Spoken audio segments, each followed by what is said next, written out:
Well, good evening, Tiger sports fans. Tonight here on LC Tiger Sports Live, it's playoff football from Wrestling Room Stadium, Kip Curran Field. The Liberty Center Tigers will be hosting in round one the Elmwood Royals. I'm your host, Mark the Captain Bly. And as always, in our Swanton Welding pregame show, we go sit down with Coach Casey Moeller on Wednesday mornings and cover the last week's game and this week. LC Tiger Sports Live welcomes in Coach Casey Moeller for, I don't call it a special edition, but we are back in the playoffs here, week 11. And Coach Moeller, season went by pretty quick. Seemed like we were talking about the Lipstick scrimmage and the Defiant scrimmage. I look back at some of our interviews of the season. The season goes fast. Do you find that the older you get, the grayer you get, this thing goes faster? Well, this is probably always the fastest 10 weeks of the season or of the year. And, you know, you go from one game right into the next one, and it comes quickly, and then pretty soon they add up, and before you know it, you're into November. So, you know, we're almost there, and like I said, it goes quick, and you don't really get time to enjoy it until maybe it's all over. 10-0, 7-0 in the league, clean sweep. I think everybody had some quiet expectations in your locker room and our community, but maybe reflect briefly on how does that feel? Like, you know, that's a huge hurdle. That's a big deal for us. Winning league championships, no matter what, in football has been a tough thing. And you've been around a long time, as I have. We've enjoyed them. They seem a little rare, and we're starting to pick up some momentum, putting some things back to back. How does it feel to be a league champion, and not just a league champion, but a 10-0, 7-0 and a league champion? Well, you know, that's the reward of a lot of hard work from a lot of people. Winning football games is not easy. No matter what the scoreboard looks like, to get to that point, a lot of work goes into it, and a lot of people play a part in that. So to go 10-0, you know, is pretty special. To win a league title is pretty special, and these kids will remember that for a long time because they know what they had to pour into it.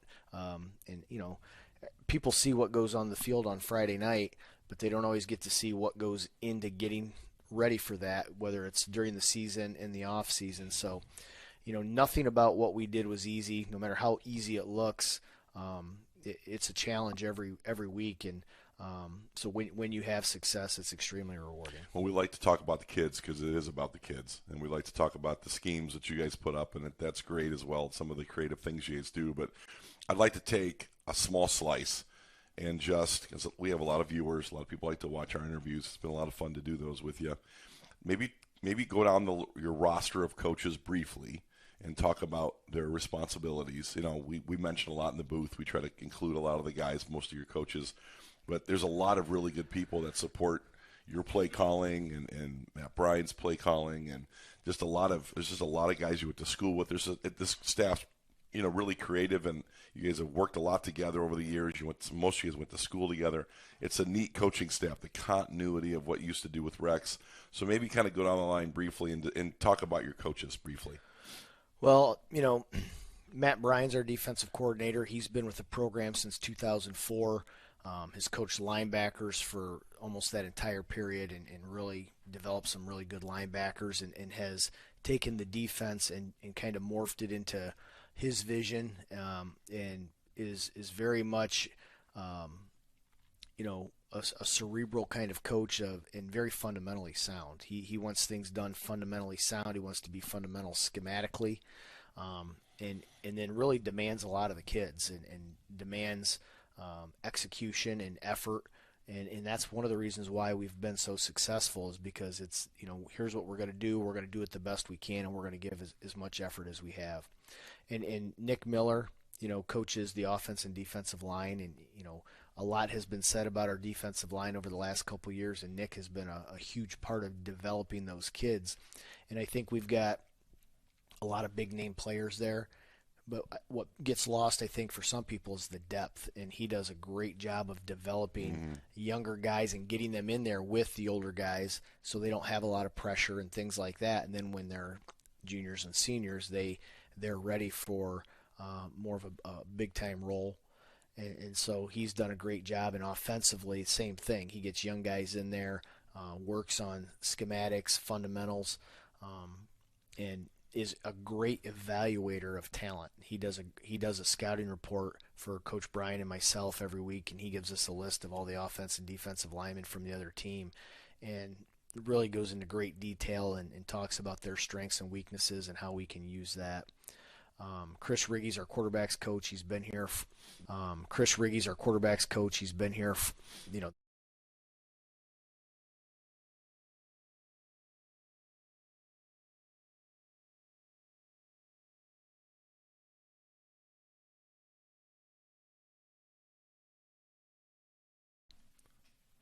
LC Tiger Sports Live welcomes in Coach Casey Moeller for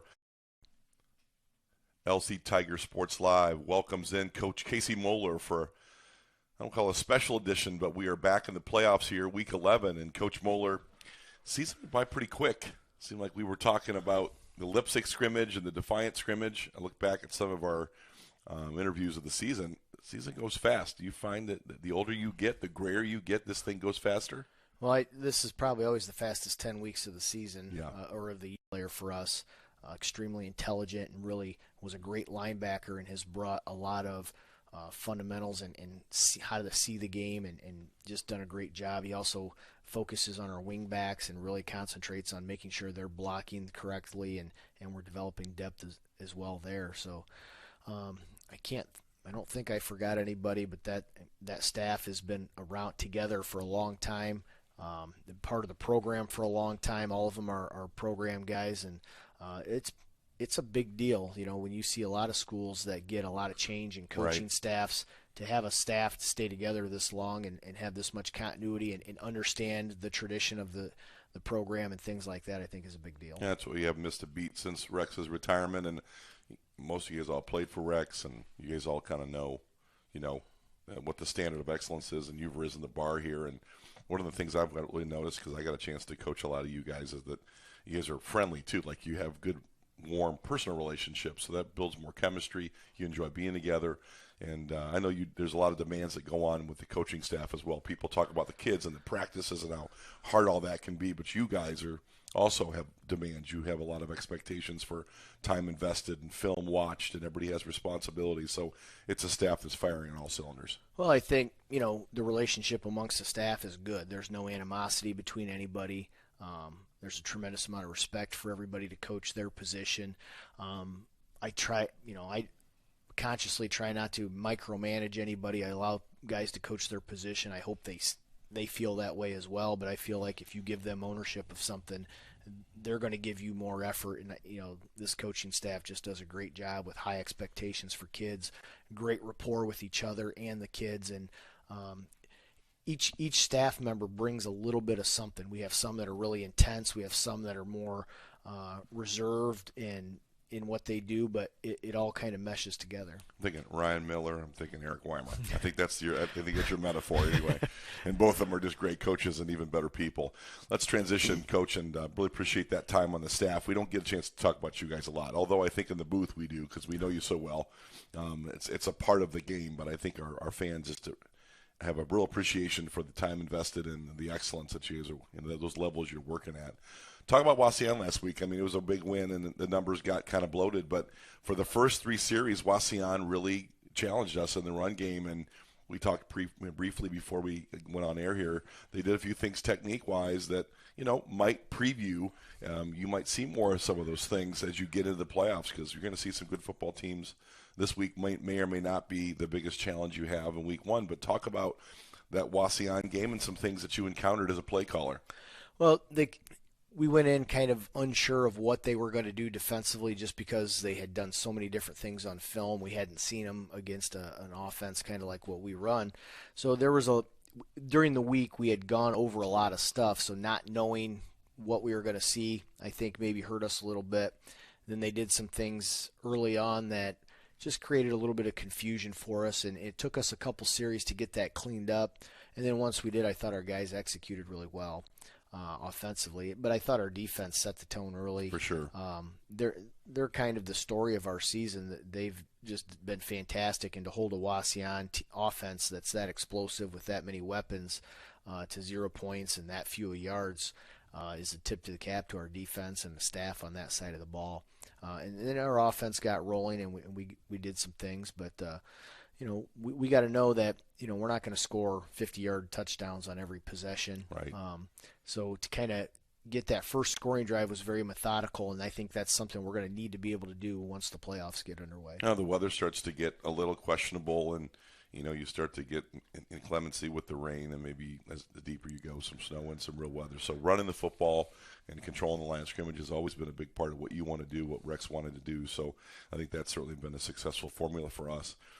We get to week 11, and we see Elmwood, and it's a familiar opponent. Last year was a great shootout at Perrysburg in that not warm environment. You guys really went toe-to-toe there and put some points on the board in a really tough weather night that night.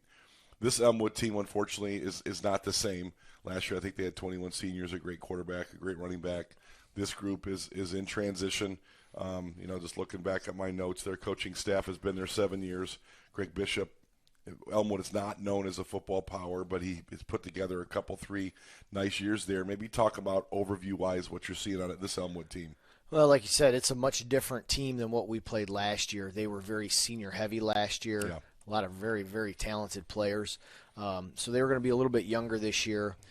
They've had some injuries to some key players that were playing a big role for them that kind of set them back. So now they've got some young guys in there.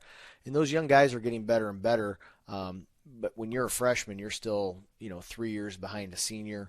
And they've got a couple freshmen out there. But, they compete probably just not at the level they were last year. And last year they were – I don't think people can really understand how talented they were. They were off the charts talent-wise, and so they've dropped off the talent a little bit, but they're still well-coached. Schematically, they can do some things that put you in a bind a little bit or put them in position to be successful. So we're going to have to deal with that and go out and play a really good game, clean game if we want to be successful. Well, they're running that spread to run kind of business and kind of a pistol where you see a quarterback that's in a shotgun with a running back kind of behind him, a lot of different snaps. The guy that really jumped for me was Brendan Heiser. I looked at his Eden film. He had a big night that night, over 300 yards and a bunch of touchdowns. He came back, I think, later against an Arlington, or he had 2 or 3 games where he went off the charts. So he's got a breakaway type ability. He can hit home runs from the backfield. This is not a physical Elmwood team, but they can block you at the point of attack at times. But when you have that kind of talent at running back, he is a real threat. So when you look at things defensively, I know it's something that you pride yourself as a defensive coach. You're a big kind of a Nick Saban fan, even though you're the head coach. But talk about how you defend that kind of talent at running back. Well, they spread you out to create space and get guys in space. So you have to control the line of scrimmage if you want to be able to stop a good running back and kind of condense that space and allow your linebackers and your secondary to run down and really, close off any lanes there may be. So it does take a team effort. We can't just say, well, one guy's going to stop him. Everybody's going to have a responsibility and a role, and everybody's got to execute that for our defense to work. Up to this point this year, we've done a great job of that. But when you get a guy that's had a 300-yard game, that any play they can improvise. Even if you do everything right, sometimes they can just make a play and be a good athlete. So that's something we have to guard against. And we got to be sound because of the way they spread you out. The whole point is, to create seams and things like that. So if we load up to stop the run, they're going to exploit something in the secondary and try to throw the ball. They're pretty well balanced. Right. And that's one of the reasons why he's had success running the ball is because they are willing to throw it. Well, Elmwood, this team again, I think they're only scoring 16, 17 points a game. They're giving up a bunch. That's where they're really struggling, I think, on defense. So I think how do you get your kids? I mean, obviously we want more, a lot more than last year, and to get to that next level, this has been kind of a real business-like atmosphere in that locker room. I think everybody wanted that league championship. Everybody wants to get in the playoffs, all those things. But how do you guard against guys not looking ahead, but just saying that they're all talking about it? That's what they want. That's a goal of theirs. But you got to get it week by week. It's a week by week job. Well, I think one of the things we're trying to do is really challenge our kids in practice, putting them in situations that is going to be very difficult for them to be successful in, so that when we get in a game, we're not overwhelmed by adversity. And it's tough to manufacture adversity, but calling a play in practice that is going to be very difficult to block or the defense is blitzing right where we're running and we've got to pick it up and things like that. Those are things we've been doing all year and we're continuing to do to try to challenge our guys that, the status quo is not going to be good enough. We have to continue to improve every week. We went back and looked at, we talk about we want to prepare to beat the best team in the state. And we went back and we looked at some South Range film and said, are we ready to play this team? And the answer was no, we're not. So I think that was kind of a little bit of a wake-up call that, yes, we've had a great season, but we still have a ways to go before we can get to the level we want to be at. Well, we're in the playoffs. It's something that, unfortunately, with the expanded tournament, it used to be kind of one of those, things that you could talk about, playoff appearances, all those things. The state, has done it a little bit differently, but we all know what this means. The fans are excited about it, and I would imagine that locker room is quietly excited about the second season. So, I know that this is something you look forward to each year, Coach, and maybe kind of wrap up the interview today. Talk about, for you, is your preparation and mindset and player preservation and all those things you talk about mid and late season, anything you're doing differently or anything you're modifying to prepare for this? And it's longer second season. This is not 4 weeks, man. This gets to 6 weeks at the end of this thing. Well, at this point in the season, we do try to back off the wear and tear on the kids a little bit, and not crazy, but we'll back off our drill time a little bit. We've been doing something for 10 weeks. We want to continue to work on those fundamentals, but we don't probably need to do quite as much as we were in week 2 or 3. Getting our younger guys a few more reps so that they're ready if need be, and also just development. And we've got guys that are dinged up. A 10-week season, and really, it's been 3 full months. You go back to the beginning of August, and through September and through October. It takes a toll on your body, and so we're trying to, back off what that wear and tear is. We aren't conditioning as much. We feel like we're going to be in as good a shape as what we're going to get in. We don't want to lose that, so we still work on the conditioning a little bit. It's just not as much and taxing. So those are some of the things we're doing to try to kind of health-wise be ready. And then you get into cold and flu season. We had guys battling illness last week, and so we're trying to get equipment clean, keep the locker room clean, make sure we're showering after practice to stay healthy. And all that factors in because, in small school football, if one guy gets sick and can't play, it has a huge ripple effect on everything else you do. Availability is a big deal. Yeah. It might change offense, defense, and special teams. And it could be we got to move 3 guys to replace that one sometimes just because you've got to get the best guys on the field as much as you can. So we're trying to do all that stuff with an eye that, we need to be prepared to go as far as we can. Well, 10-0 and 7-0 in the league, another league championship season. Fantastic job. I know we're all excited and a lot of anticipation for the playoffs. So we wish you luck down the tournament road, Coach. Great season. Thank you. Appreciate it. Thank you. Appreciate it. All right, that's Coach Casey Moeller with our analyst Scott Barrett, and welcome to the Swanton Welding pregame show. Swanton Welding, they've been providing their customers with the highest quality metal fabrication services since 1956. Guys, it's playoff time. Man, this is a good time to be a Liberty Center Tiger. You got her, Mark.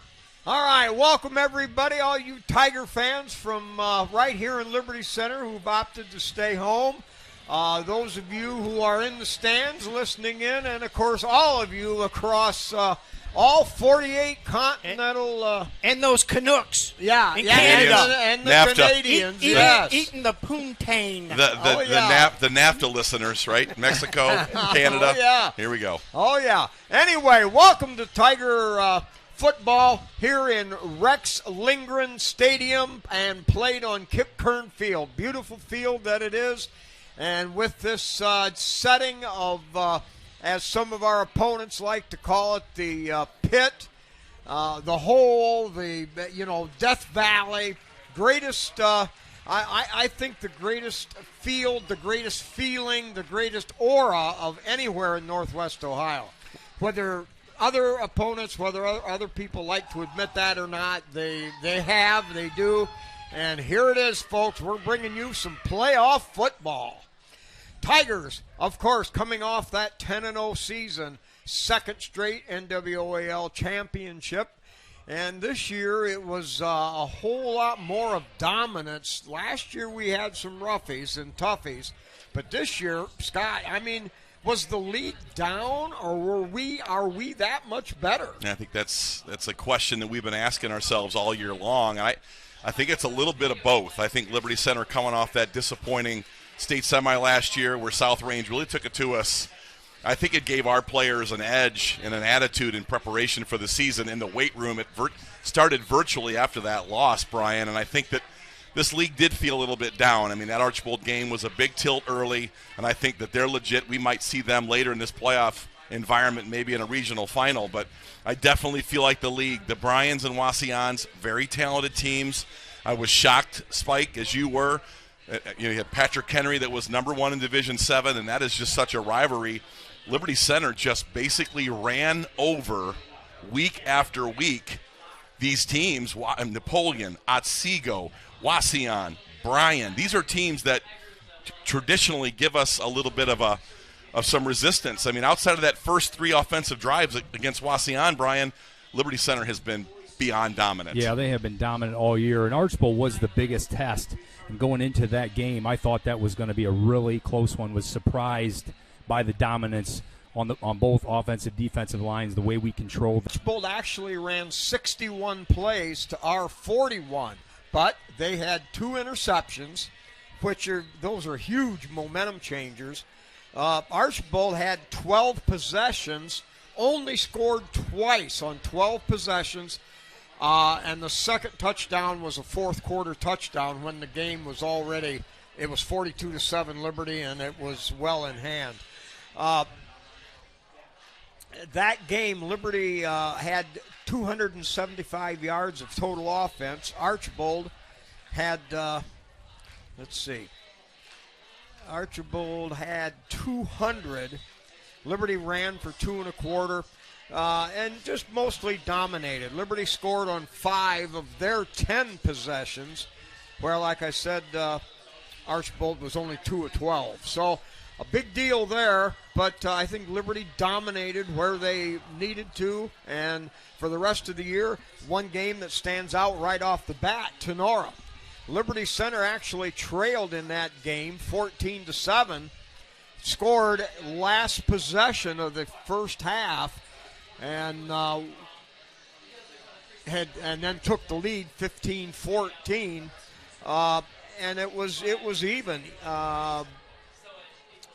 LC had a fumble and 3 punts in the first half, and just didn't generate it. And Tenora came out smoking, but in the second half you could just see it, how Liberty, everything turned, everything came together, and there was a smoothness to the madness. There was a gentle, positive flow away from the awkwardness. Well, there was, what really stuck out to me, and you and I discussed it, you know, we looked discombobulated on offense, and certainly on defense, we got beat deep down the numbers a couple times. But, you know, our staff did not panic. Our players did not hang their head. I mean, it was a rough start for us. Of course, a new quarterback coming off Zane Zeider, which a lot of people kind of wondered, and Grady Miller really did a really fine job in that, in particular that second half, even though he did start us off with that cross-country pass for a touchdown. But I remember I was on top of the booth. We were on top of the press box that night, Spike. I look back, and it was a hot night, and I was watching the coaching staff, very cerebral, took their time, were meeting with position groups. There was no yelling. There was no screaming. It was just a really educational, intellectual exercise. And, Brian, I don't know how. I know that you played for Rex, and I played for Rex, and some of those halftimes could get pretty volatile, but really they were teaching. Rex was really good at the board, 1 or 2 adjustments, and didn't give us a lot. Casey, I think, is another level in terms of just his intellectual ability to say, listen, screaming and yelling isn't the answer here. And, man, did we come out in the second half and put it to Tenora. Yeah, and you watched in the scrimmage games as well. Liberty struggled a little bit. They didn't look sharp on offense or defense. You know, they come into that first half of Tenora's trying to figure some things out with some new players in the back end. Obviously, a new quarterback with Grady Miller, and settled into that. And, yeah, you're right. The screaming and yelling doesn't always work, especially the first game of the year. You got a bunch of new faces in there. How are these kids going to react to that? So very very business-like. What are we doing wrong? What do we need to fix? Get it fixed, and they shored that up in the second half. Spike, you talk about a lot. I do too. Casey Moeller, Ryan Miller, Nick Miller, Paul Amstutz. You got guys up and down this coaching staff. Chris Riggy. I can go on and on. Todd Spangler. Howie. I mean, these guys are real football guys. They're just not emotional for them, as you always say, and I think you talk about it being a business trip, and I think that Mark talks about that, and I think Casey goes about preparation in a real methodical business kind of way. You watch him tonight here, it was the same response he had at halftime at Tenor, and guess what? We came out and really took control of that football game right from the opening drive of the third quarter. And then, game number 2, Napoleon, you never know how that's Right. going to come out. Napoleon had beat us 4 straight times, and now we're on a, 7-8 game win streak. But in that game, Liberty Center was about as methodical but yet spectacular, too. Liberty scored on 6 straight possessions, led, 35-0 at halftime, and I don't think, they only had a total of 80 yards of offense. Liberty Center rushed for 400 Right. and threw for another 60. And it was just it was clean, smooth. It was workmanlike. What can I say? It was Liberty. It was just a total. And people in Napoleon, their jaws Shell-shocked. dropped. Yeah, Yes. and I think what was shocking for me, and I think it kind of cemented in my head that we were going to be a dominant running game, Brian. I mean, we just controlled them all night long. We moved them around wherever we wanted to move them. We got big plays in the running game. 8 yards. All the time, and then broke big plays. I mean, Colt and Trenton both had big plays, and that was the game I think we saw Landon Amstutz kind of bring some stability to that quarterback spot. The senior had been talked about a lot, but had fought injuries. He'd done a great job preparing our football team for the playoffs last year, and he really showed out that he could control our offense and do some things. His availability has always been something we've worried about, but I thought Landon had a really nice football game, and our offensitive line was dominant that night. Yeah, it was. I did not call that night. I was up in the stands, but my goodness, it was just from the first play, you're just like, uh-oh, this thing might get ugly, and it did. And it just continued in the second half, and it was complete domination. Spike, when you amass 400 yards of rushing, I don't care who you're playing, and that's Napoleon. I mean, no one speaks to that Napoleon rivalry better than you. You have seen it for eons, and there were many, many years that Liberty didn't touch Napoleon. I mean, they wore us out for literally generations. We would sneak in a couple wins here and there, but to go get Napoleon and the way we've dominated them over the last 5 or 6 years, it's been impressive, and that was a sweet victory for Liberty Center. Yeah. Back in the early, or back in the days where it was the streak was finally coming to an end, Napoleon was going to leave the league. Right. We had a pretty good football team. Dick Glontz, Rick Miller, a whole slew of those guys right in that era. Played for Ron Rollins, Ben. Yeah, Ron was the coach. And we got pasted 45-2. They gave us a safety in the fourth quarter. And we had a pretty fair football team. That's how much Napoleon dominated back in those days. We beat him twice in the 60s. 2 out of 10 games. Happened to be we were that good. We won league championships those 2 years. But that's how much that was. All right, now we look ahead. Otsego was undermanned and Swanton was undermanned. We came up against Bryan. Bryan was averaging 42 points a game scored. Liberty Center whitewashed them to the tune of 0 points. Liberty scored on every possession. They won it 63-7. Bryan scored a touchdown on a big run back. And that was their lone score. So Liberty Center's offense continued to dominate. And then PH, it came right back, the same thing. Liberty scored on 8 out of 9 possessions. They shut out Patrick Henry 62-0, and PH was a team averaging 40 points a game. Now I want to go to Amstutz. Amstutz, when he took over the second game, he was 5 out of 8. And 5 out of 8 is right what he's averaging right now per game. 5 completions on 8 attempts. Second game, they kind of let him loose a little bit against Otsego. He was only 5 of 12 there, but they wanted to have him get some reps in the game throwing the ball. And then it really steadied out. He was 3 out of 5 against Archibald, 4 out of 5 against Swanton, 4 out of 6 against Bryan. PH, Amstutz, 7 out of 7. That was a great game for Landon that night. That was his first half was flawless, right? Now, and then Evergreen was a game where we were kind of in the middle of a weaker stretch, and they let him air it out 15 times, completed 8. But they were running different routes. They were trying new things. He had some weather that night, too, Spike. Yeah, yep. So then Delta, 3 of 5. And against Wauseon, let's see. He was sharp last week. I mean, he threw some really nice balls. That was all down the sideline here on that 2-minute drill. He threw that ball to Colton Chambers was just phenomenal. And let's talk about a couple of these things. You brought up a lot there, a lot of good.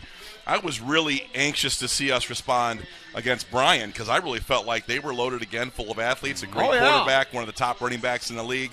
A lot of kids. Coach Redhead's got that program. Big line. They're doing some things over there.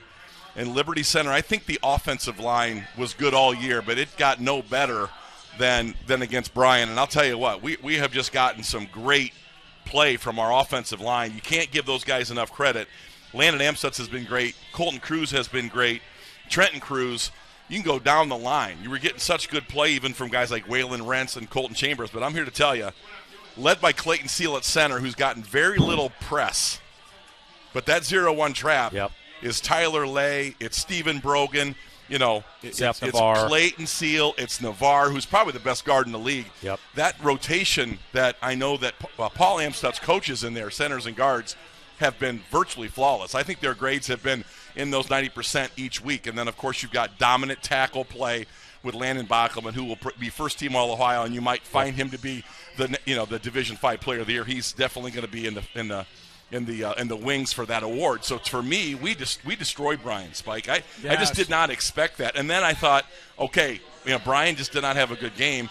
This PH game is a big matchup. They're number 1 in Division 7, and we took them apart. Yep.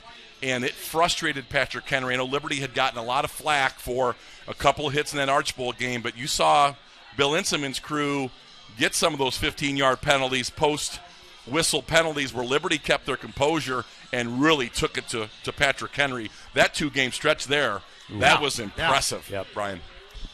Yeah, I think that's when the dominance really started to kick in, and it has been that ever since. So we shut out Patrick Henry, right? Shut out Bryan. We turn around and shut out. What's the rest of the scores on that, Evergreen. Spike? Evergreen was 48-6. They weren't able to mount much offense against us. Their quarterback was hurt, I believe. But their defense, if you can consider this, they played pretty tough against Liberty. Their line was good. They were battling. Yeah, good. And that touchdown was late. That touchdown was late in the fourth too, I believe. For Evergreen. Yep. Yeah, and then Liberty against Delta. Liberty had 41 points, scored 41 points in the first half. We needn't say any more than that. They scored on their first 7 possessions against Delta. The offense is it's a machine, the way we grind it out. And we haven't even seen, I think, the real true passing face of the Tigers. Are we going to be speed burners, run the home run ball route often? Probably not. But with a controlled offense, chucking it out there to the backs in our receiving. Just for example, Colton Chambers out of the backfield's averaging 18 yards a catch. Wow. Landon and Trent Cruz are averaging 17 a catch. Colton Cruz averaging 14, and Aiden Talent averaging 11. We don't throw to the tight end much because that's part of the blocking scheme. But you're seeing backs, if it's yards after the catch or if it's just good routes in intermediate range. I think there's more to see in the Liberty aerial. And you're starting to see them go over the top a little bit more, too. We saw the post route last night to Landon Cruz, or last week to Landon Cruz. You saw the route to Colton Chambers along the sidelines at probably 25, 30-yard gain.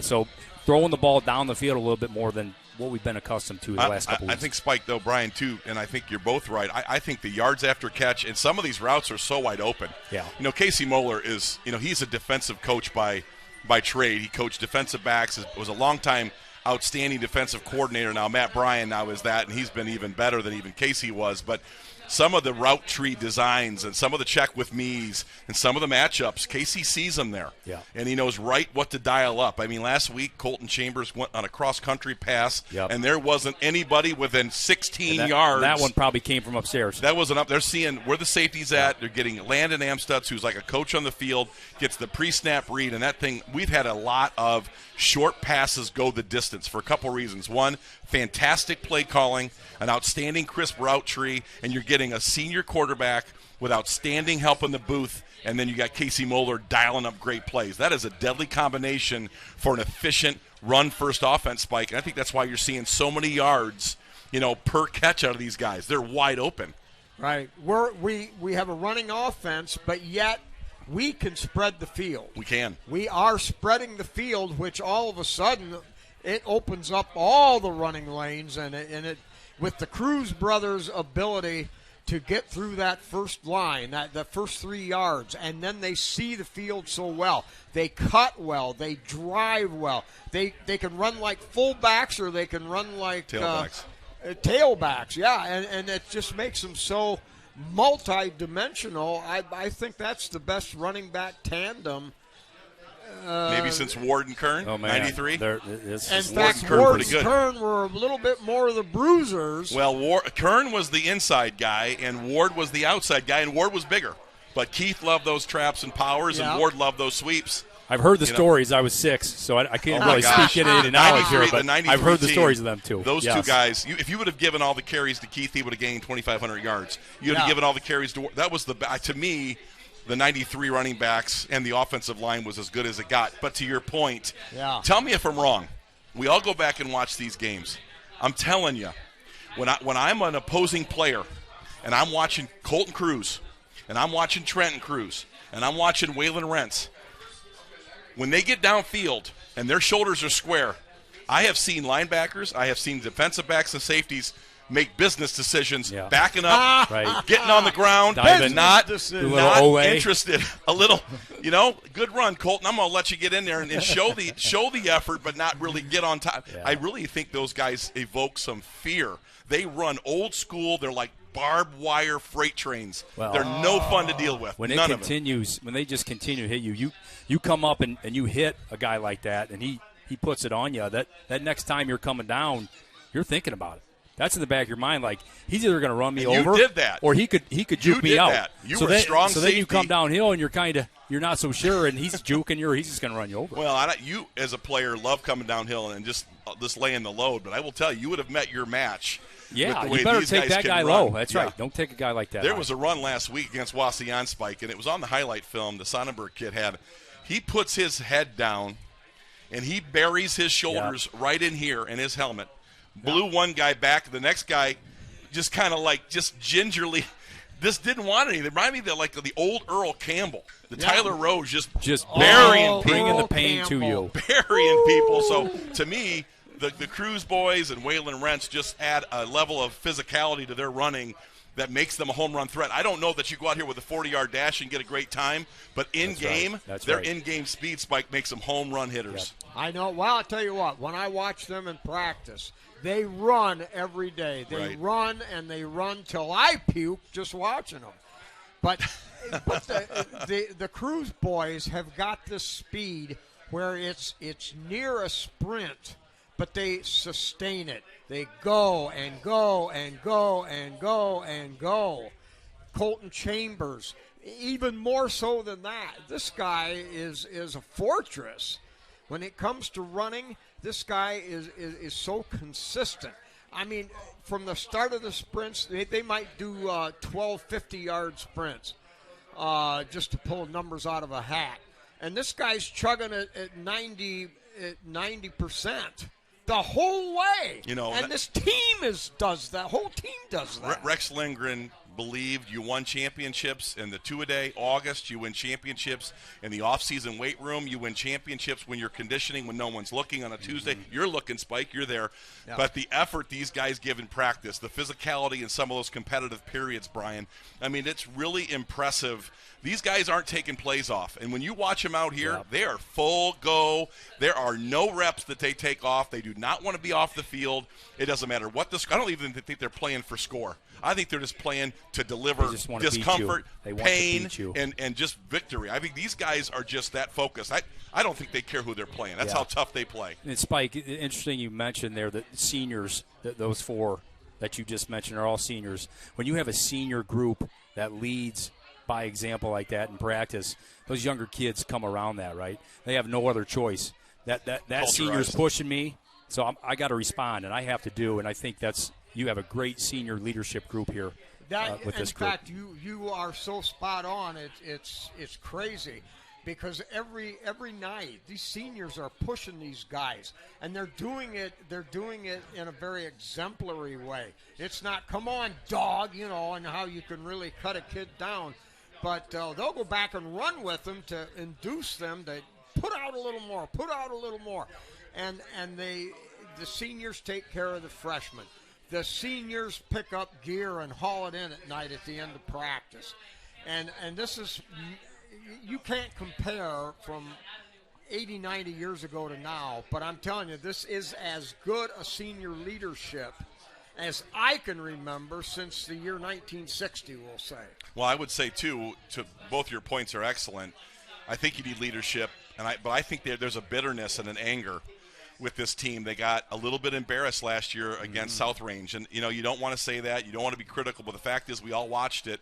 And South Range won a state championship. We've lost to the last two state champions. Yep. If you're going to lose a game, I'll take that loss. But I think what I'm seeing in this group, Spike, and I think you see it every day, is they play with an edge. Yeah. And they are just committed. And I think that sometimes they step over that edge. And I think sometimes, that can be a problem. But I think Casey and this staff has done a great job as the season has evolved, have been able to get those guys back in line and get them more, I think, organized and in line with today's game. Back in the 60s, back in the 80s, you could lay some licks that were ugly and a little bit tough even before the whistle. Some of those hits that they laid early in the season that people criticized them for, I think still the whistle hadn't blown. That's right. Now, was it necessary, and did it go across the line? I think it did on a couple hits. But nobody ducked that. And I think that's a tribute to the staff and Casey to take a bunch of hungry, angry, edgy kids that want their shot and keep coaching them up and making them better players. And that's what Casey's done. Now, just like that spinning board that's got the clay on it, and you'll see some woman, going up and down and trying to finish pottery, this out. A pottery. Pottery. I don't know what you call it, but yeah, Here pottery. you go. That's good. And they have molded this into a juggernaut. They have. They really have. And tonight, Spike, we want to talk about a couple things, I think, at the 15-minute mark. We'll get to Elmwood in a second. I think Brian had a couple things to say, and I had a couple things to say, and I'm anxious to get your opinion, and I'll keep it brief. But I am not a fan of, personally as a spectator and as an old football coach who did this for 22, 23 years as a player with this 16-team format. I'm not convinced that Elmwood is really a playoff football team at 3-7. They're giving up 38 points a game. They're only scoring 16. A couple of their best players are out. I don't think they really want to be in this game. And I don't think Liberty Center benefits a whole lot from playing a 1-16. Basketball, a little bit different. This is a very physical game. Our kids start, they're doing May workouts. It's a lot of football, and I don't know that that's necessary. And one brief example, and I was talking to Scott Sleet today, my old freshman basketball coach, dear friend of mine. In 2006, Liberty Center was 4, and I was on that staff. We were 4-5, and we weren't very good. It was Tate Slee and a lot of other dudes. A lot of other dudes. And Tate Slee that night in a mud game, gained 180-some yards on 46 carries, and we upset Archbold. And, man, game was here. It was yes, here. I it was a remember mud that. bowl. It was a monsoon, and Tate Slee was heroic that night. I mean, he was a great player. It destroyed the field. It did. It just we had to restart the field after that. Wow. Yeah. And Tate Slee was heroic. I was in the locker room. We celebrated, and everybody was happy because we felt it was over. We beat Archbold. It was a league game. It gave us a winning league record. It was just, let's shut the thing down. Instead, we make the playoffs, did not deserve to be there, and just got annihilated by Hopewell Loudon, and Tate Slee just wasn't ready to play. He was all banged up. So I know the psyche of a moment where you don't want to be in a game, and I feel like Elmwood's in that situation. We are a monster juggernaut, and they are 3-7, struggling with a freshman quarterback. Brian, I don't think they want to be here. Yeah, I'm not sure who this really helps. You know, does it help your upper seeds to get a test? I don't think it helps your upper seeds get a test. I don't think it helps your lower seeds that are limping to the finish line here with a bunch of hurt players and not many wins to come into this game and try to play a Liberty Center that's just a complete juggernaut right now. Hey, guys, we need to take a break here. We're having a technical difficulty with our main camera, so we need to do a reset of our software. We'll be right back. After we do a reset, don't go away. We'll be right back.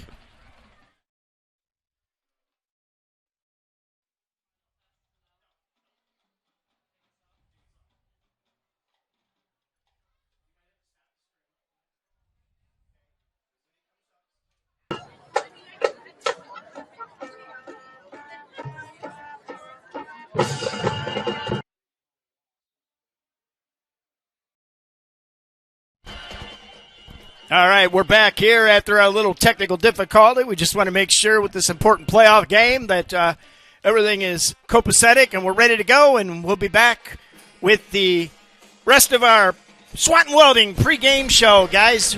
We're back, and you got to love technology, don't you? Well, fortunately, we got a great group up here. That's right. Got 3 guys on the boards. A lot of engineering, a lot of producing. I wanted Brian Babcock, and we've talked with Spike. We've talked about this. League voting came out this week, and we talk about the success of Liberty Center and the success of Colton Cruz in particular. And this week he was voted second team in the NWOAL, and I think some of that was rooted in some of those Archbold things and some of the way some of the press kind of backhanded the way that game was played in Colton. And I'd like to get your perspective on Colton Cruz as a second-team All-League player. Yeah, well, anybody that turns the film on or has watched Liberty Center this year, they know the kind of player that Colton is on both sides of the ball, particularly on offense, the way that he runs the ball with violence and his cutback ability, his vision. There is not a better running back in the league than Colton Cruz. I think that's a shame. You could say whatever you want about some of the calls that he did get or did not get earlier in the year, but we can't be defined by a bad play as a player. And if we are, I've made plenty of them in my day, Scott. So have you. So I think that wasn't right in my opinion. But well, and I want to be clear, and I think Spike, you speak to this a lot. After the hit that Colton laid on the one player, whistle hadn't blown yet, but maybe it was unnecessary. Casey Moeller takes him out of the game. Colton Cruz apologizes to Coach Dominic. Casey talks about it in the postgame. Saturday morning, they run their legs off. Coaches him up again Saturday. Comes back again on Monday, coaches him again. Tuesday, runs him into the ground for a little bit more extra. Talks to the team, you're there. We're not doing this. We're not teaching this. Clean it up. I mean, no one talks about the progressive discipline and how to treat kids. And you don't bury kids and suspend kids. And granted, Colton's a rough, tough hombre. But you know what?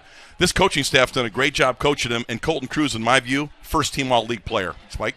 The thing that's slightly ironic, and I don't want to get into a lot of flame throwing here, but it was Archbold that was viewed on TV, that play, and it was Archbold that gave Liberty a straight up correct vote in the running back area, for example.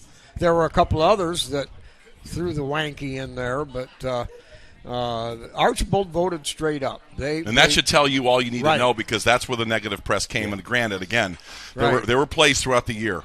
But this coaching staff did a fantastic job, and you were at practice, and you saw them coaching them up. And there was some punitive things, running and coaching and additional talking to, and no one talks about that, Here we go. So I wanted to get into the I wanted to get into the Elmwood game tonight, because I think we got a little dose of Elmwood last year, that they were a great football team with great seniors, a great running back. They really tested us. That was a 48-39 game. Spike, we were outside freezing to death, but it was a great game. This Elmwood team isn't there. Danny and I weren't cold. Yeah, you guys were in the booth having chicken wings and hot chocolate. Spike and I were having boogers that were freezing. But I will tell you, Spike, I've done some film study, and this Elmwood team is probably not ready to go over a game of this magnitude. They're 3-7. As I said earlier, they're giving up nearly 40 points a game. Evergreen beat them 31-6. This is a classic example as to why we should not have 16 teams playing in a basketball. That's one thing, but football, I think this is entirely different. High risk deal for both teams. Elmwood's got a freshman quarterback, and they've got a couple playmakers. Two wide receivers out that are their best players, probably. And I think the quarterback that had early in the season quit the team after an injury. Spike, I think Elmwood's in trying to figure it out, but my gut tells me that they don't even want to be in this game. All right, guys, we're going to take a break here for the national anthem, and we'll be right back with the kickoff from Rexlinger Stadium, Kip Kern Field.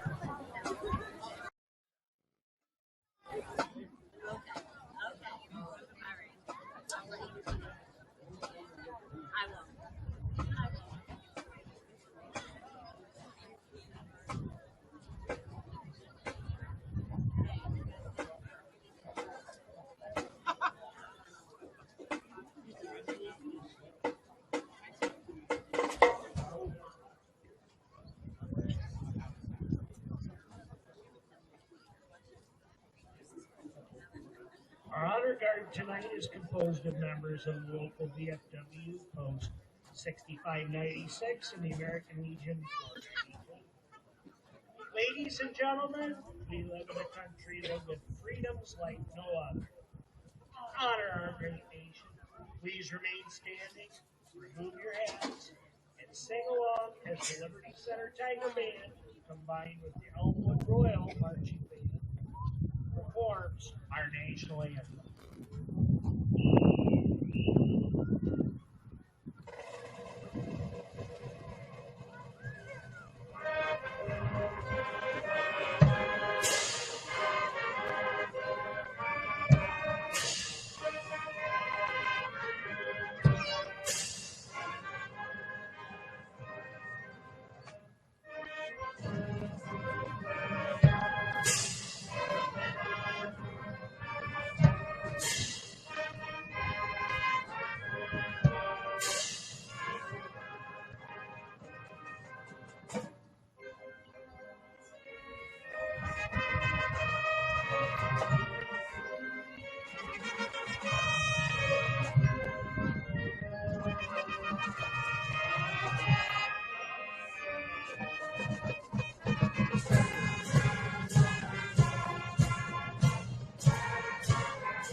All right, we're back here from Rexlinger Stadium, Kip Kern Field, getting ready for tonight's kickoff of Division 5 Round 1 playoffs here, guys. Okay, Liberty Center at the goal post. This is one of your favorite as a post game or not, but it's good to see Rex Lindgren come visit us. The namesake of the stadium makes his trip up here before the pregame. It's always great to see the old Hall of Fame legend come up here and make fun of us and tell me you're fat and ugly and everything else. Crashing through. Here they come. Those swashbuckling men in black. The Liberty Center Tigers. I think tonight you're going to see Brian and Spike Liberty take control of this game very early and get a lot of reps for those down roster 2, 3, 4 deep players, which I think could be really valuable. And I think that's the upside to this game. I'm not sure that Elmwood has enough juice on defense to even contain us from the opening snap. I'm not sure what you're seeing, but that's what I see in this one. Oh, yeah. Liberty Center has scored touchdowns on 8 of their 10 regular season games on their first possession. If it's not been mentioned, Elmwood won the toss. They deferred their choice till the second half. So that means Liberty Center will receive the kickoff. Kick returns. We have Thomas Moeller averaging about 25 yards a return. And Cam Colley averaging an astounding 47 yards per kick return. He's had fielded 5 this year. The other team, our opponents, have only scored 7 touchdowns all year. So that means we've only got, as a team, only 14 kickoff returns for the year. Spike, we're giving up 5 points a game. Yeah. We're scoring almost 50, and we're giving up 5. And you got a team that can't score in Elmwood that's struggled all year. You know, like I said, Evergreen beat them pretty good. Now, they did have a nice game against Eden, who's had a couple nice seasons. In that Eden game, you had a running back gain 307 yards. That was Brennan Heiser.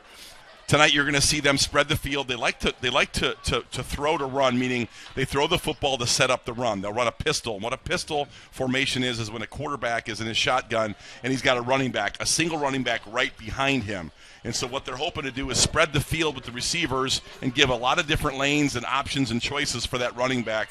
I don't think their offensive line has seen a defensive line or a front 7 like we have. So, Spike, I just think there's a lot of issues for Elmwood. I give them a lot of credit for giving Liberty Center the football because that might not be the choice that I would have made coming into this game. All right. Getting set to kick off. Colley's over here on the short side. Careful kicking to that guy. And Moeller over on the far hash mark, standing at the 15-yard line. Here we go, getting ready for playoff football here, 2023. The men in black to receive the kick. A little punch, pooch, that's grabbed there at the 38-yard line. Come on, Grady. For running room. Kicks her outside, now makes a cut. Bang off another one. And pounds his way up across the 50 to the 48-yard line. You know, we didn't get a chance to talk a lot about Grady Miller, Brian, but I'll tell you what, great hands, a lot of poise there. They went for a little pooch.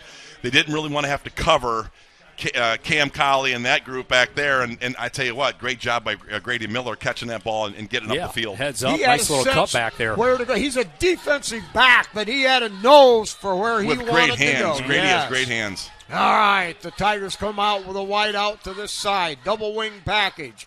Amstutz under center, single setback.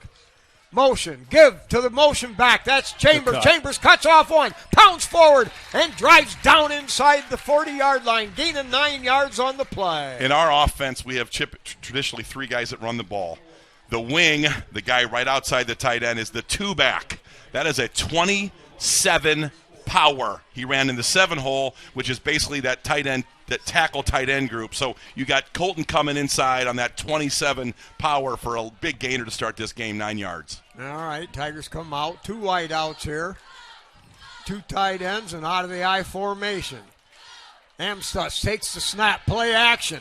Looks upfield, nothing there. Now turns it up, and he's going to ramble forward, still on his feet, pounding, and he'll pick up 2 yards and a Tiger first down. I did talk to Casey this week about really protecting Landon.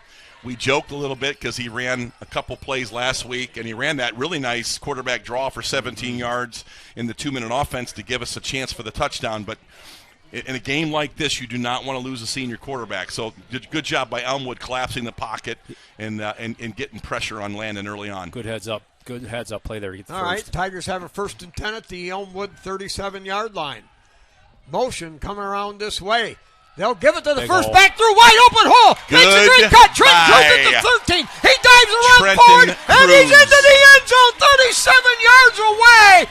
Vintage Trenton Cruz got through the line of scrimmage, made a quick jaunt right, and then a hard left, and a dipsy-do into the end zone. That was a big-time play right there, and a better block. I think the run was great, but Seth Navarre kicks out the defensive end, and here we go, off to the races. Good cuts, Trenton. We're going to get a look at that on replay as quickly as we can, but you're going to see number 70, Seth Navarre, and a big kick-out block. Here comes 70.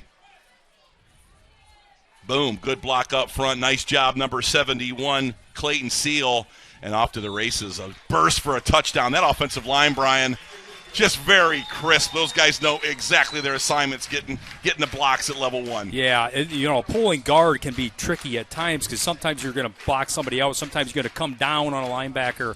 Great job there by Seth Navarre to look up his defensive end there to block him out, big hole. You had Clayton Seal there, too, making a really nice seal block, if you will, getting the shoulders turned of the zero technique spike. That was blocked really well. Excellent job for the Tigers. Play number 3? Yeah. Up 7-0. It started early by and often. A great job by Grady Miller. Excellent hands with the catch. Catch with the hands, advancing the ball to the 50. Liberty Center, excellent job. Early score, 7-0. Ian Rosebrock drove it through the uprights to give Liberty the 7-0 lead.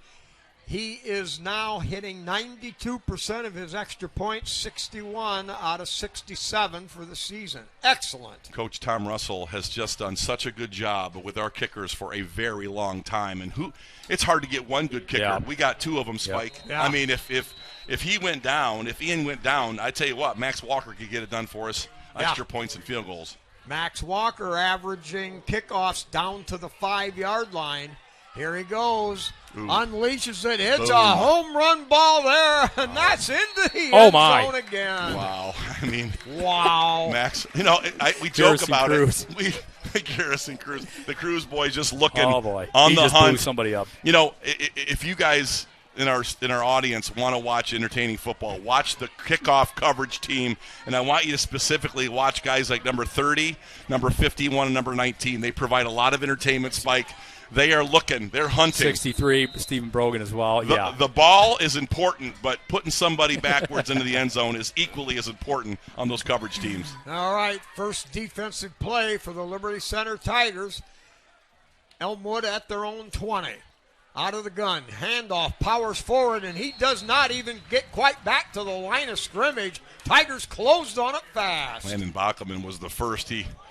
He gets by the initial block and then just looks like a gigantic grizzly bear, and that poor running back took a look at 75 and just kind of ducked in behind somebody to get to the ground. All right, Xander Zeiter, number 33 on that defensive line. Seth Navarre, 70, and number 75, Landon Bachman. The linebackers, Trent Cruz, Colton Cruz, and Waylon Rentz is middle linebacker. Now out of the gun, rolling. Dumps it out there and dropped over there at the 24-yard line. Liberty Center got there quick. So there weren't going to be any yards after the catch, but now it brings up 3rd and long. That was a catchable ball, and I think that, I think Grady Miller was closing in, and Liberty does such a good job, Brian, of pursuing the ball and getting guys to the ground. Those receivers just aren't comfortable because Liberty's just waiting for you to catch so they can get you to the ground. Colton Cruz right there, Grady Miller as well, to just collapse on him, and I think he was kind of looking up for who was coming and head on a swivel there. Head on a swivel, maybe. Right. All right, so 3rd down and 11, back at their own 19-yard line. 3 wideouts to the far side, out of the gun. Straight drop. Screen. Here comes pressure. They set up a screen, and that's going to be intercepted. Zach Weaver. It is picked off. Down there at the 20-yard line, a diving catch. Zach Pulled Weaver it off the grass top. Zach Weaver, the 6-foot senior, read the screen on the blitz. That was the right play call, but Zach just stayed disciplined, read the play. Freshman quarterback just kind of threw it up for grabs. I think he was hoping that his running back was in the vicinity of a great play. Waylon Rentz was breathing down his neck, too. He was right in his face there, so he rushed that throw a little bit. Uncomfortable for a freshman, you think? That's a bad dude coming Weaver, down on you. Number 40, Zach, one of those snipers. We'll get to that when the Tigers are back on D. Now here's Amstutz under center, double wing. Motion this way. No, play action. Throws it out there to Colton Cruz. Caught there at the 25. Skips past one. High steps, dances his way. Counts down. He's into the end zone again. Another prolific run by the greatest running back in the NWAL, bar none. I don't care who knows it, who hears it. That guy is the best. Wait a second. I heard a bar none. That means pretty conclusive. He's the guy. But the touchdown run was great. The burst was better. But watch the finish. He lays a lick. Colton Chambers with a good block there, too. Yeah, watch the lick, though. He finishes that run. Boom! Just runs him over. Anger. Man, oh, man. Way to finish a run, and good job by the blocking downfield. Spangler the snapper, the holder Amstutz, and another one up and through for Ian Rosebrock. The excellence continues on. 9:44 in the first quarter, and Liberty Center's already got 2 scores on the board. Woo! Giving Liberty Center the ball in their own territory on a turnover is a recipe for a quick score, Spike. We've seen it all year. When they turn the ball over, they turn it into points, and they did it again there on that possession. I think, Spike, what's hard for Elmwood is they probably don't have a lot of confidence in their offense. They've got a freshman quarterback playing tonight, and they felt like maybe their defense could do something for them. But right off the kickoff, we got great field position with Grady Miller in that return, and it just doesn't look like Elmwood's got enough juice or horses to even stop Liberty on basic running plays right now. Yeah, Liberty Center got the ball at their 48 and at their 20, so that it doesn't take a lot to know that that's excellent. Yeah, Zach Weaver on the interception, that was a great play that he made. Was. And Liberty's been turning guys over all year. The takeaways have been a huge part of their defense, and tonight it starts off with an interception. Really impressive by Zach Weaver. All right, here's the kick. Line drive kick. That's going to hit it to 10. Ooh. Takes a couple bounces, picked up at 5, returns straight ahead. Has a little seam, but the Tigers swarm to the tackle and take him down just short of the 25-yard line. Grady Miller, another good job. And number 14, Blake Garber, good speed. Liberty, good tacklers on this cover team. And I think this coverage team has been a little unsung. I mean, they love to hit, but they're also very disciplined, stay in their lanes, and really good open field tacklers. All right, now we'll get back to that sniper spot. A sniper is like an extra cornerback, but with linebacker mentality. Kind of a hybrid. You got hybrid. Yeah, and Colton Chambers, Thomas Moeller, Brooks Bainfeld, Max Weaver, Zach Weaver, all adept at that spot. Now hit right there. Bang! He was submarined. Trenton Cruz. Wow. Yeah. Trenton Cruz, leading tackler on Liberty Center. He's what you call a Sam linebacker, a linebacker playing strength. I'm not sure exactly what Liberty's playing as strength tonight. Could be tight end, could be halfback, but Trent Cruz, I think, is our leading tackler, and he is as effective as a reader. I mean, I think the tackling is one thing, but the reading, the pre-snap read, discipline on his keys, he's phenomenal. Yeah, the linebackers, Trent Cruz, 65 tackles. Waylon Rentz, 41. And, well, let's see. We got to get set here to play. Waylon Rentz. Short. Quarterback run to the outside or off tackle. They do a lot of that where they'll fake and ride that halfback into the line and then kind of almost like a quarterback keep off that halfback power. And at the end of the day, Liberty Center doing a great job. Linebackers reading that. They're well-schooled. They read a lot of film. They're on huddle all the time. Waylon Rentz is a fantastic inside linebacker. He plays at Mike or middle linebacker position for Liberty. All right. 3rd down and 8. Ball at their own 26-yard line. 8:20 left here in the first quarter. Now out of the gun. Out of the pistol, actually. And looks, a little draw. Now flips it out there, and that's going to be thrown a bit behind him. He had a man open up across the 35-yard line and would have been enough for first down yardage, but couldn't get it off. Now, what happened there? He actually ran to the line of scrimmage and then leaped. What he did there was climb the pocket, and that's a sophomore quarterback there, number 13, Pearson Parsons. Obviously, Liberty on the blitz there, sent a couple linebackers. He stepped in and climbed the pocket, but rushed the throw. He had a little time and got some space, but again, I think when you're under that kind of duress, Spike, it's hard to be accurate. All right, ball at the 25, so back to punt, 4th down. Low line drive spinner. That's going to be grabbed at the 40-yard line. Down the far sideline. Oh, man. That's Moeller. Moeller heading down the side. He's got running room. Cam Colley. Dives for Cam Colley. Excuse me. Well, we're going to get a block in the back, but you could just see, man, Brian, Cam Colley is fully loaded to bear. I mean, he reads the field, his blocks. He went to the short side because I thought he saw a lot of good blocking there, but great run. Hey, guys, I got a weird update. PH over North Central, 8-0. Tenora over Winford, 7-0. Napoleon over Bellevue, 7-0. All of them on their initial opening drives. Wow. Way to start. All right, 30-yard return pushed back for the bad block, so Liberty will take over with excellent field position midfield at the 48 of the Royals. Liberty wins the special teams game ball already after basically a kickoff and a punt, doing a great job on the return game. All right, Tigers set up 2 wideouts over here, double wing package, now motion. They'll give it, running on their outside. A lot of rep there. Great block. Colton Cruz follows it again. Now cuts to the outside, throws a straight arm, pounds it away, and he's got to go all the way, 52 yards. Colton Cruz into the end zone. That guy's pushing 100 yards rushing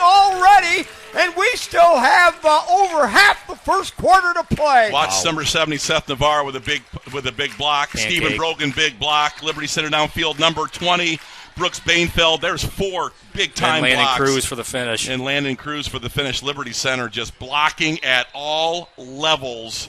Wow. Elmwood does not have a chance. And those guys did a good job of laying off the blocks in the back as well. Great job down the field for Liberty.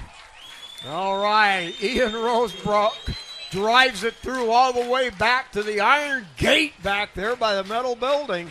Tigers now lead at 21-0 on some fantastic precision ball carrying and blocking. That discipline downfield with our downfield blocking with our backs and our wings and even our linemen getting downfield was so impressive with this team. I mean, there are bodies blocking at all levels on every single play. It's just so impressive to watch that. Number 70, Seth Navarre, is having a big night on pulls and kickouts. Great job by Seth. Big pancake block.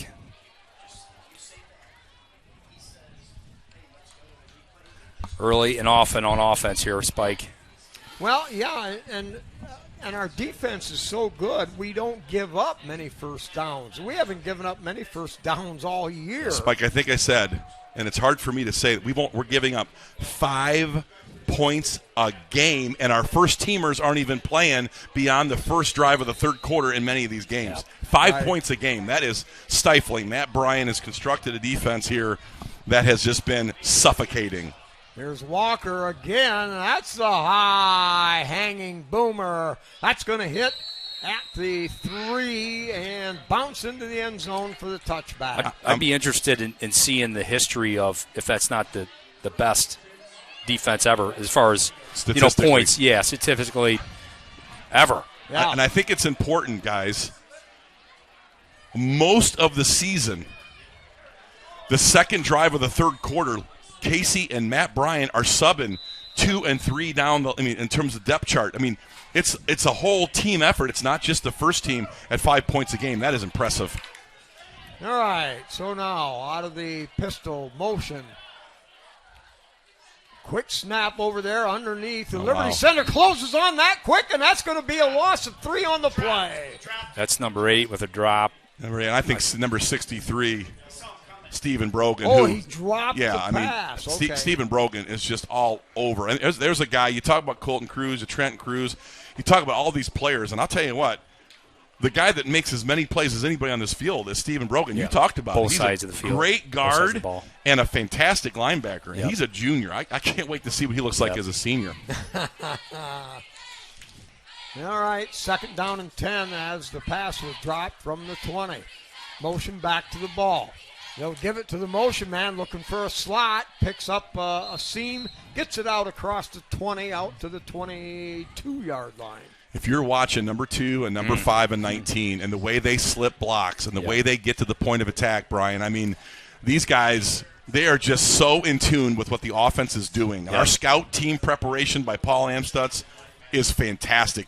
You can just see the reads. They are at the play point of attack right now. And that's just absolute IQ and getting right to where they need to be. Well, our opponents have had a lot of trouble flipping the field, and now Elmwood with the 3rd and 8. Rolling right, looking upfield, fires, caught out there at the 30, and that looks like enough for a first down for Elmwood, their first down. Pearson Parsons, a sophomore, took a shot from Colton Cruz and hung in there and made a really nice throw to move the chains. That's a big-time play from a young quarterback with one of the best players in the state of Ohio in Division V, bearing down. He took a helmet right to the suplex, man. Whoa, good job. That's an old big-time wrestling call, right? right to the old suplex. All right, motion coming back. They'll reset the offense now. Now they motion the other way. They give off that Trenton left Cruz. side, hit right away. Man. Wow. That was Seth Navarre, I believe. Now, I want to, guys, if I can get a replay on that, I want you to focus on number 5. If you can you get one or not? A little too late. I tell you, number 5, Trenton Cruz again.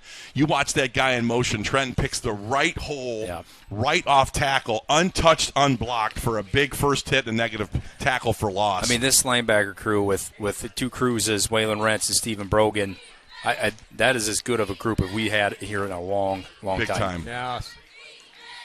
All right. Out of the pistol. There's a screen. They throw it underneath. Looks to find a seam. Twists and turns his way forward. Battles up to the 39-yard line. Give them 5 on the play.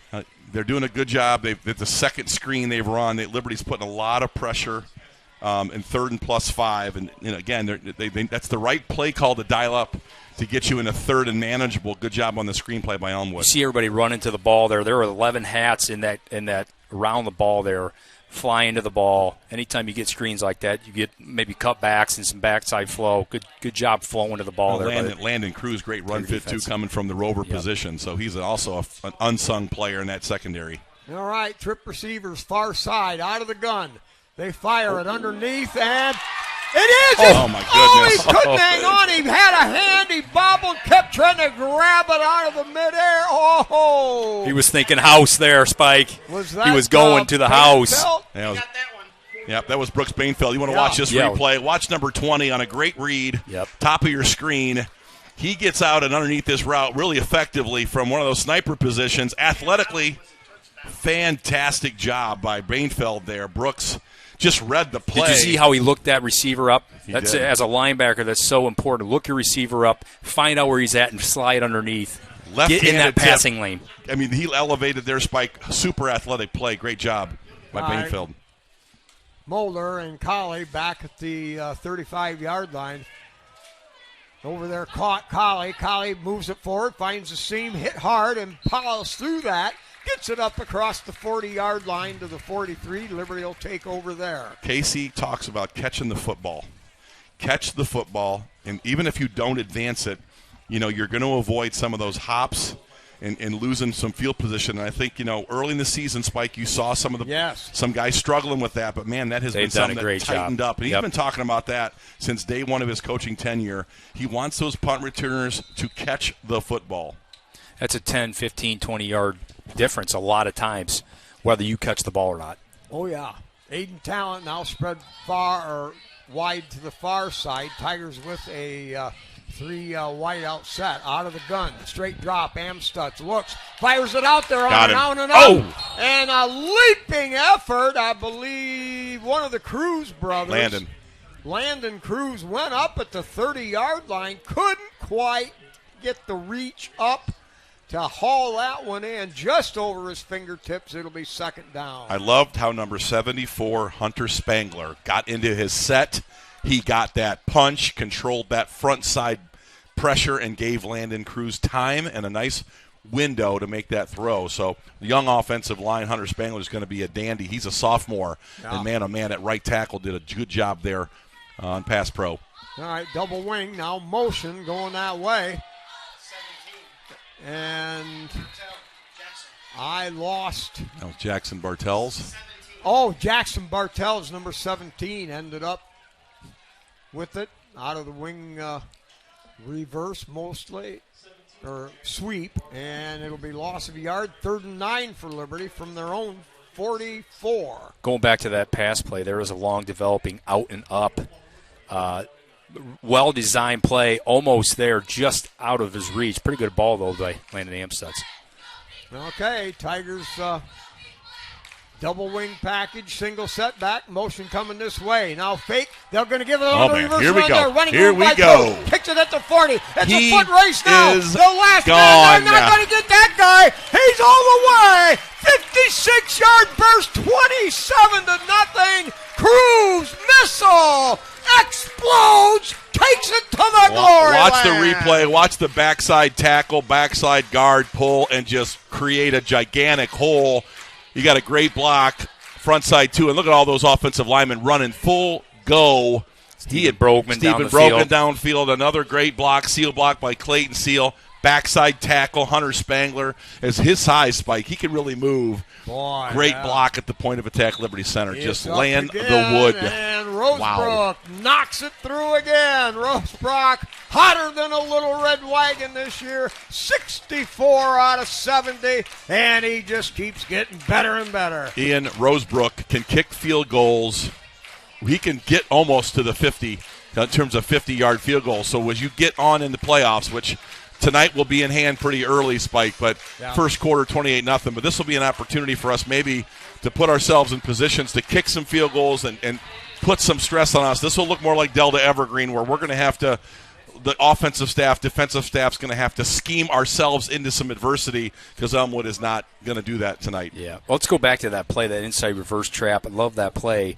A lot of times you see it get stuffed, but what it is you get all the defensive linemen moving the one side, then you come back with that wing right behind there, catch them off guard, and what a great play design there. Well blocked. He was off the races. Wow. I mean, you get those guys when that many blockers downfield. It's kind of comical to see us getting downfield and blocking. That's a hallmark of this offensive line. Oh, yeah. Nick Miller, yeah. Paul Amstutz just demanded, get down the field. That's why we're a home run hitting team. We don't have Ronaldo Nehemiah type speed, but a lot of blocks. All right, here's Walker on the approach. High end over end. That's going to come down at the 12-yard line. Return straight ahead, jump to the right, and he'll be hit right away as he got up across the 20-yard line. Short return, and Liberty covers up now, and the Royals will take over. Garrison Cruz on the tackle there, Spike. Inside their 25. They're getting it past the 20 twice tonight on these kickoffs. What's up with that? We have not seen that often this year. Moving it around. That return man, he's got a few decent cuts here tonight to get past that initial tackle. All right, trip receivers that way, rolls that way, caught up there at the 25-yard line, spins forward, and Elmwood jaunts their way up to the 35-yard line, gain of 12 and a first down.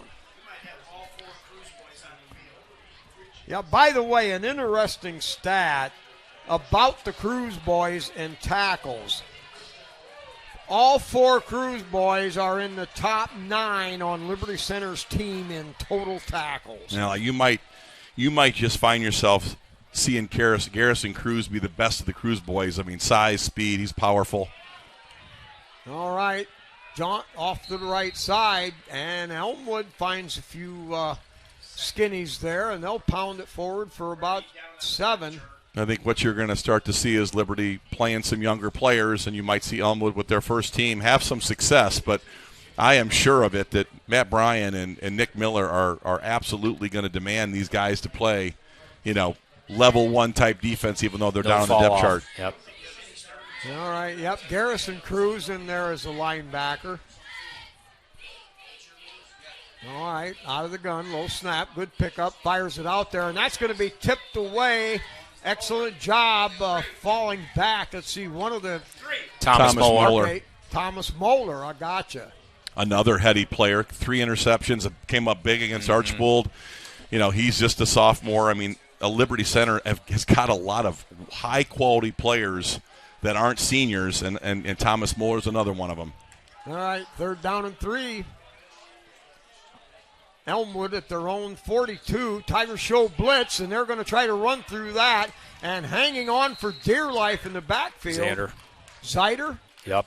Yeah, number 70, Seth Zyder. Navarre.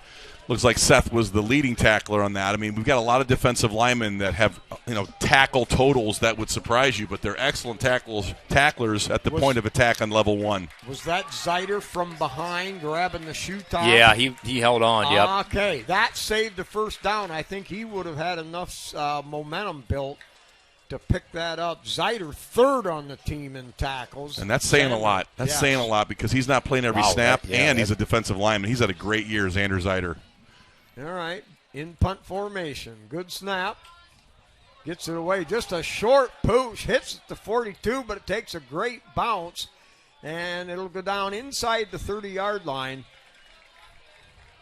Liberty Center still mostly keeping their first team intact. Number 55, Brady Giesky, the Goose, getting some important reps at right tackle. Seth Navarre is in there.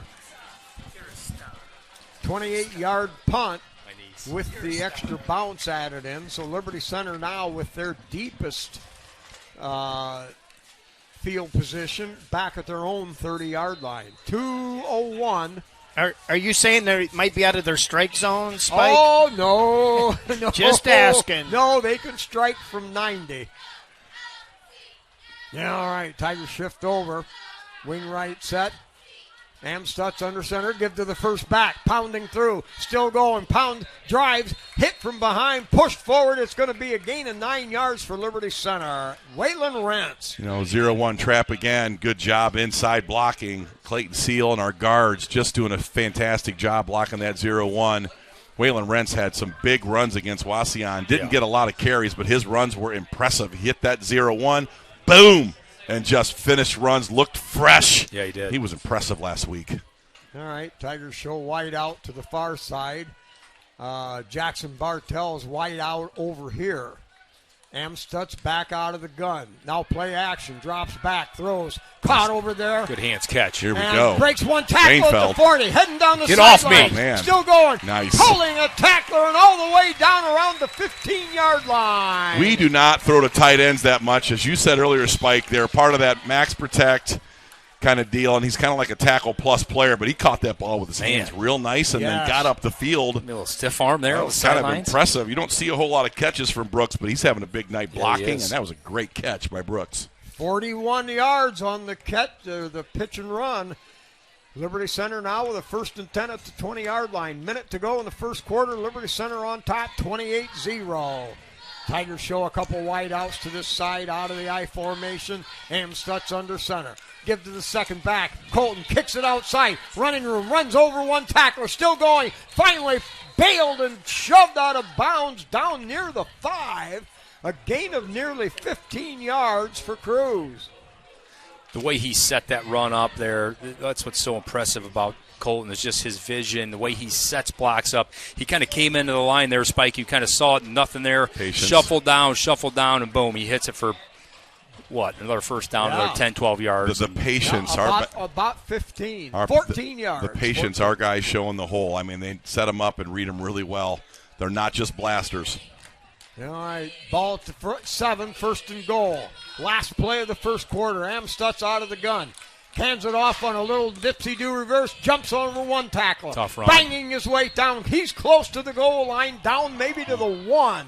Now, Trenton Cruz, he doesn't look that big, although he is 6', 190. Just to me, looks a little bit smaller and tighter, but he runs so physical. He is not coming down with a tackle. All right, well, that's going to end the first quarter. Liberty Center has the ball on the Elmwood 1-yard line. So 28-0 as we head to the break.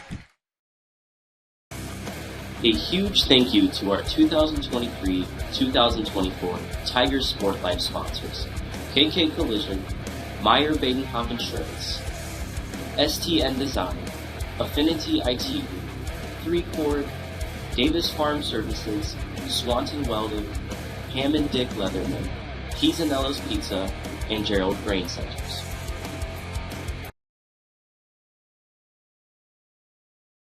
All right, we're back here, 28-0 at the end of one.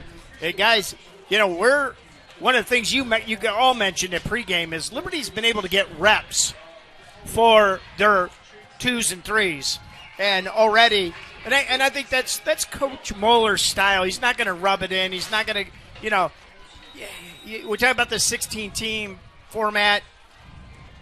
You're not going to rub salt in the wound. And you're going to get reps, and we always talk about it's all about reps. And so, Coach Moeller's got a game plan here. He's working it right now. We're seeing 2s and 3s in there. It's all part of the master plan. Much like bowl games for college football teams, you get extra practices, you get extra rep, you get extra work. And I think that's what these early playoff games are about, is to get the younger players to some reps. You're going to get to running clock here pretty quickly. I think that really kind of excites the coaching staff. Next year, that might help for 15, next year. 20 reps in a playoff game is exciting. All right, handoff, second back, trying to skim his way through, and picks and chooses, bites in. It's a Liberty Center Tiger touchdown! We're going to have to work on your voice, Spike. You could be calling Tiger touchdown here all night long. You're going to need a little bit more of these free gels. The free gels. Ricola. You got to get some Ricola for Spike. He's already called. Well, I kind of get those dollar store. Yes, you do. Cheapos. I'm really not aware of that brand, but it looks pretty good. Oh, yeah. It's cherry. All right, back to kick, extra point. Good snap, good hold. Kick on the way by Rosebrook, and good again, 35-0. Tiger football fans out there watching this, this is an onslaught. You are witnessing a Liberty Center Tiger football team that is extremely good. Hey, a couple quick scores. Tenora and U Cyrus Winford tied at 7. 16-0. PH just scored right at the end of the first quarter on a 70-yard TD pass. Impressive. Wow. Landon Bachelman with a really nice block on that touchdown. But I'm starting to watch the body language of Elmwood here a little bit, and not a lot of effort on that extra point. And again, it just kind of spoke to what we talked about in the pregame. Elmwood was a younger team, graduated a ton of high-level seniors.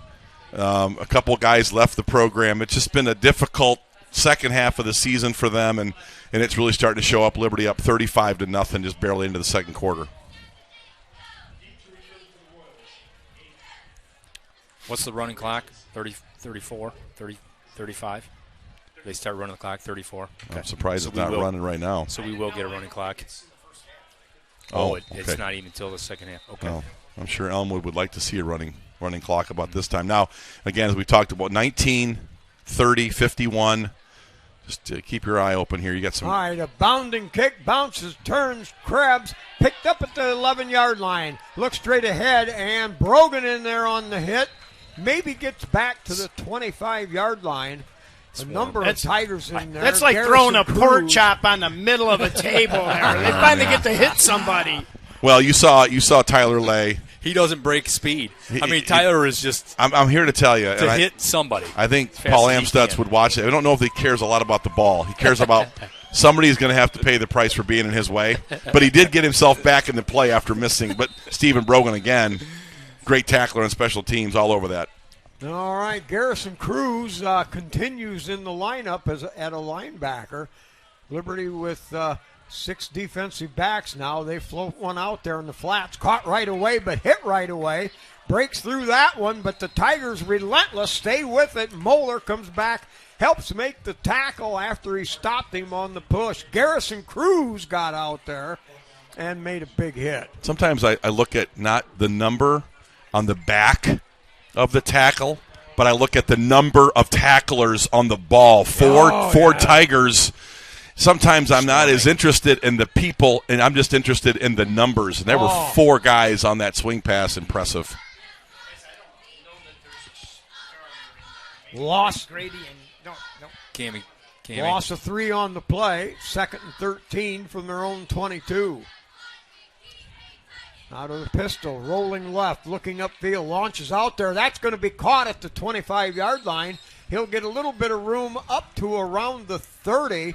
So a pickup of about 8 yards on the play. That'll break it 3rd down and a convertible 5 yards. Nice catch by number 7, Gavin Solank Jr. And, Pearson Parsons is making some throws and keeping them alive. For a sophomore in a game like this, I've been impressed with some of his throws tonight, Brian. Yeah, he's hanging in there. Somewhat composed, with all the pressure that he has had. So not turned the ball over yet. Still early. All right, double wide out to either side, single setback. Out of the pistol, on the clap, takes the low snap, has time, throws. Nice throw. Caught and hit right away, caught up around midfield. Peeled there with a good hard hit was, I believe, Moeller.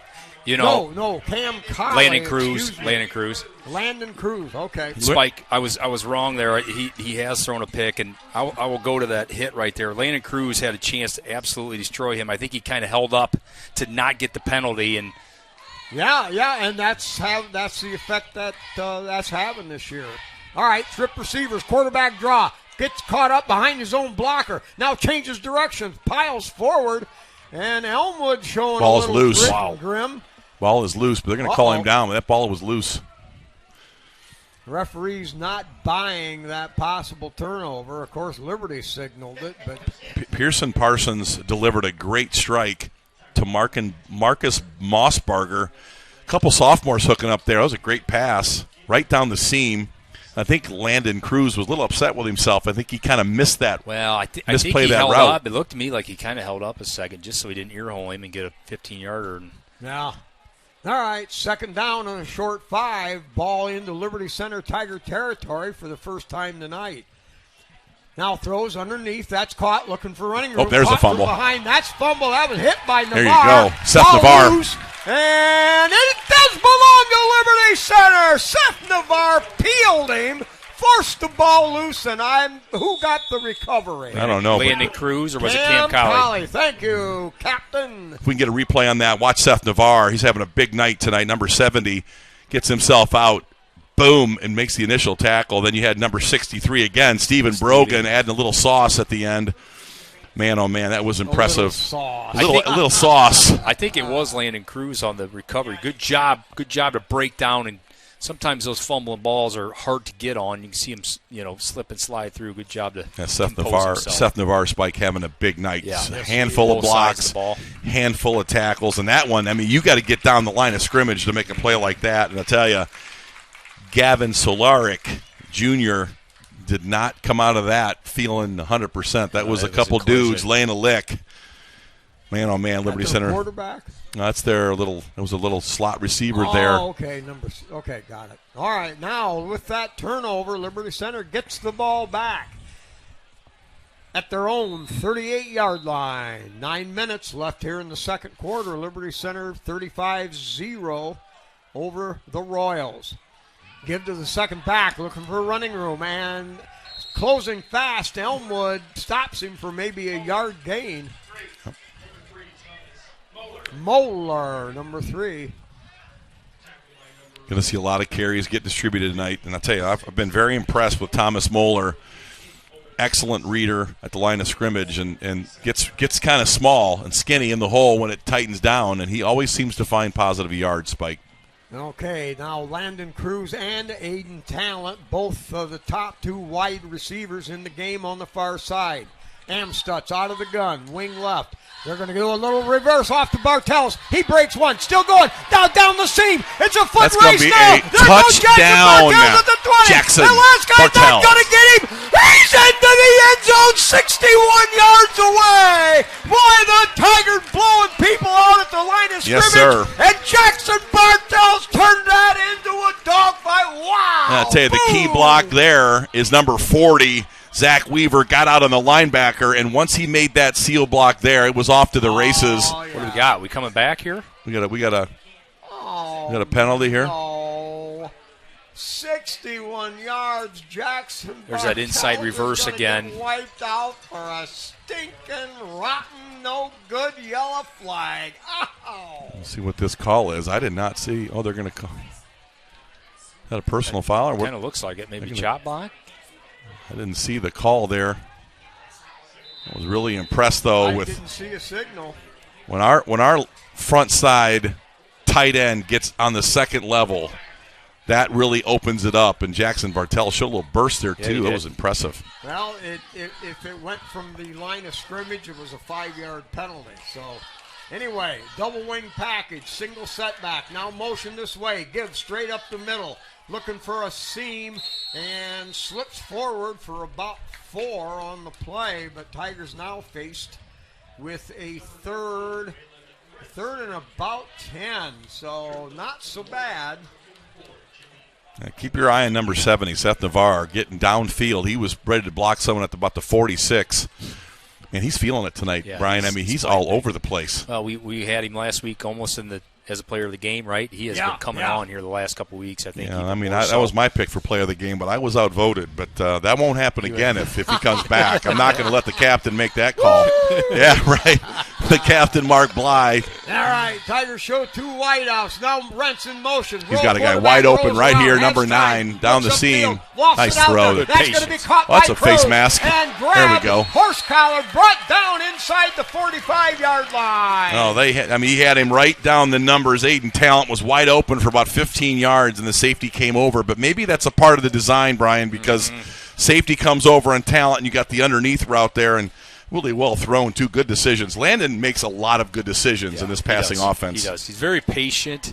if you saw both routes, kind of cleared that thing out, and he was almost looking for that guy coming backside on that nice little throw there. 16 yards, and then 15 more for that horse collar, and I don't think that was a vicious type of hit. I got him on I saw the face mask, but was it a face mask, was. not the shoulder pads?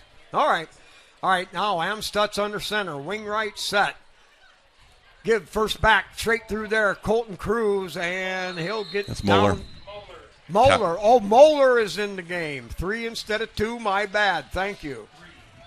Thomas Moeller on a dive, and that's just basically a play where the quarterback turns and gives to the running back with no blocker, just lightning to the hole. And oftentimes when you see those gaps in a 4-down lineman kind of defensive front, you have some opportunities to run dives. Liberty's been an effective dive team all year, and Elmwood's playing a 4-3 look or a 4-4 look here, so that was there. And Stutz under center.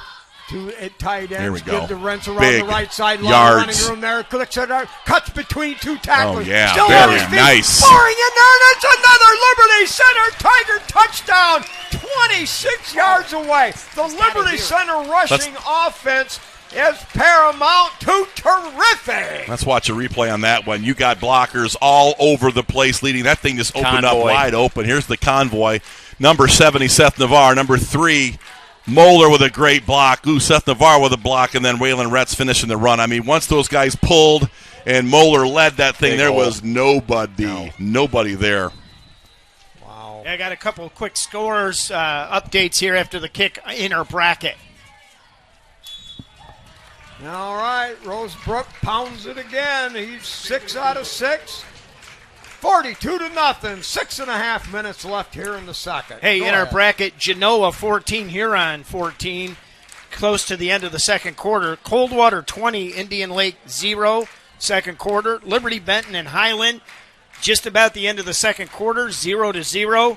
And Oak Harbor 21 at Seago 0 at the beginning of the second quarter. Mark, got to tell you, the guys on the boards tonight on the replays, fantastic. I don't know who those guys are. They look new to me, rookies, but I don't know who they are. Who's the little guy? Who's the young guy sitting down there? What's his name? Cole who? Boom Boom Bauman. Boom, boom, Bauman. Mike, we just got a new nickname. Uh-oh. Boom, boom, And Bauman. You got Diamond Dan and Bauman. DDK. Diamond Danny I like Kessler. DDK. You got DDK, and you got Cole Boom Boom Ballman. Sounds like a 1978 WWF tag team match over here on the board. Well done, Cole, and well done, guys. Excellent. I love the replays. I'm not turning my back on him the rest of the day. Is Digger still up here? Oh, Digger can shut up. Digger's getting geared up for a regional championship yeah, tomorrow. baby. He's got a league title. He's got a district title with the girls, and tomorrow he goes up against Minster at the regional. That's going to be fantastic. Yes, it is. And a junior high state title. Give that man a pay raise. Liberty Center set to kick off. Here's Walker. Delivers. Bounding kick. That bobbled. And man. finally Yeah, falling smart on move. back at the 22-yard Smart. line. Yeah, number 51 got after number 5 there, and I don't know who number 5 is, but I feel sorry for him. Tyler Lay, I'll tell you, Spike, and we talk about this and we say, well, that's really cool. But, when you get coverage teams that are really doing a great job of blowing up plays and knocking down walls, and the return game just falls apart when you have guys just blowing guys up. Yes. And Tyler Lay is as good as it gets. Yeah. He's like a very Wall small breaker. grenade. I call him the pocket Hercules. Because he's as strong as Hercules, but you can put him in a pocket. He's a little bit of a weapon that Wrecking way. ball. Garrison Cruz out there again at linebacker. Wide out to either side, out of the pistol. Give to the running back, straight ahead, has a seam, slips forward, and dives ahead for about 6 yards. Thomas Moeller from his sniper position, but tell you what, Elmwood has been able to put together a few plays, Brian, that has given them a little life, but at 42-0, I'm sure they're hoping to get that bus warm as quickly as they can. Max Walker, number 50, the kicking specialist, checks into the game.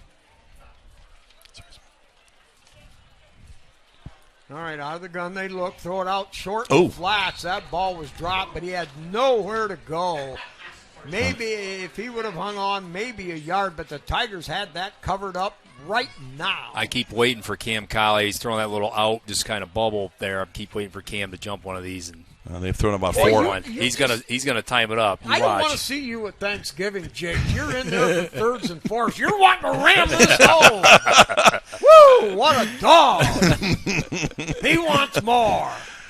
All right. 3rd and 4 now for the Royals. Back. Throws it out and a little bit behind him, but number 8 giving it to number 6, but number 8's the one that didn't catch the football. Brady Mareches. I'm not sure I said that right, but man, I mean that ball's right there, catchable, and you're in the slot though. There's a lot of dudes lining you up, right. And I just think there's been a couple of business decisions made by Elmwood tonight, and that looked like one of them. You ever made a business decision? I made business decisions to deliver the mail. I don't know that I ever quit on a play with Rex Lingren as my head coach. Saturday mornings came very early if you made not good business decisions with Rex. All right, in punt formation, and they're going to whistle this one dead. Timeout, Elmwood. Oh, okay. Yeah, I don't know. While we got a timeout, I got some other scores. Huron just took the lead over Genoa 21-14. We will play the winner of that game, so I'm staying on top of that. PH with a pick 6, now up 24-zip over North Central. Defiance leads Bay Village 14-7, and LCC over Ayersville 21-8 second quarter. I look at that Genoa game, and that's a good one. That's a good 8-9. Now that's where a game that can be interesting. But Mike Vickers, a Liberty Center great and an excellent head coach at about 8 or 9 programs. He calls the plays at Genoa. Yep. Okay. They got a good offensive line coach in Brian Collier, and I think that Genoa team has had a good year, 7-3, but so did Huron. So that's a good game. St. Mary's over Wasion, 28-0. Phil Snow, the stat guy, the snowman, coming up with all these things for us. Napoleon over Bellevue, 14-6. So we're trying to give you kind of scores for our bracket, and then obviously we'll stay on top of the local scores for you guys. So, all right, Liberty Center's got Caden Sonnenberg now into the lineup. Tank. 4th and 4, back to punt. And hits a high floater coming down at the 45-yard line. Fair catch called for. And the Tigers will have a midfield possession. Good to see Aiden Talent in the game and doing his job and doing a good job of blocking and giving a lot of effort even after the fair catch. So Liberty Center up 42-0 Spike, but Grady Miller now at quarterback. Liberty's going to play to the whistle, and I don't really think they care much about the score. I think that these kids are going to keep playing hard until the final whistle tonight.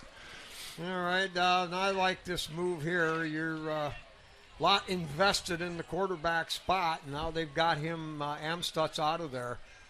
So Grady Miller in there, wing set to this side. Give to the second back, cutting it to the outside, following the block. He's got running room there. Great block nice cut. Field by Goodbye. And he's heading down. Adios, amigos. All the way into the end zone. It's a Liberty Center Tiger touchdown again.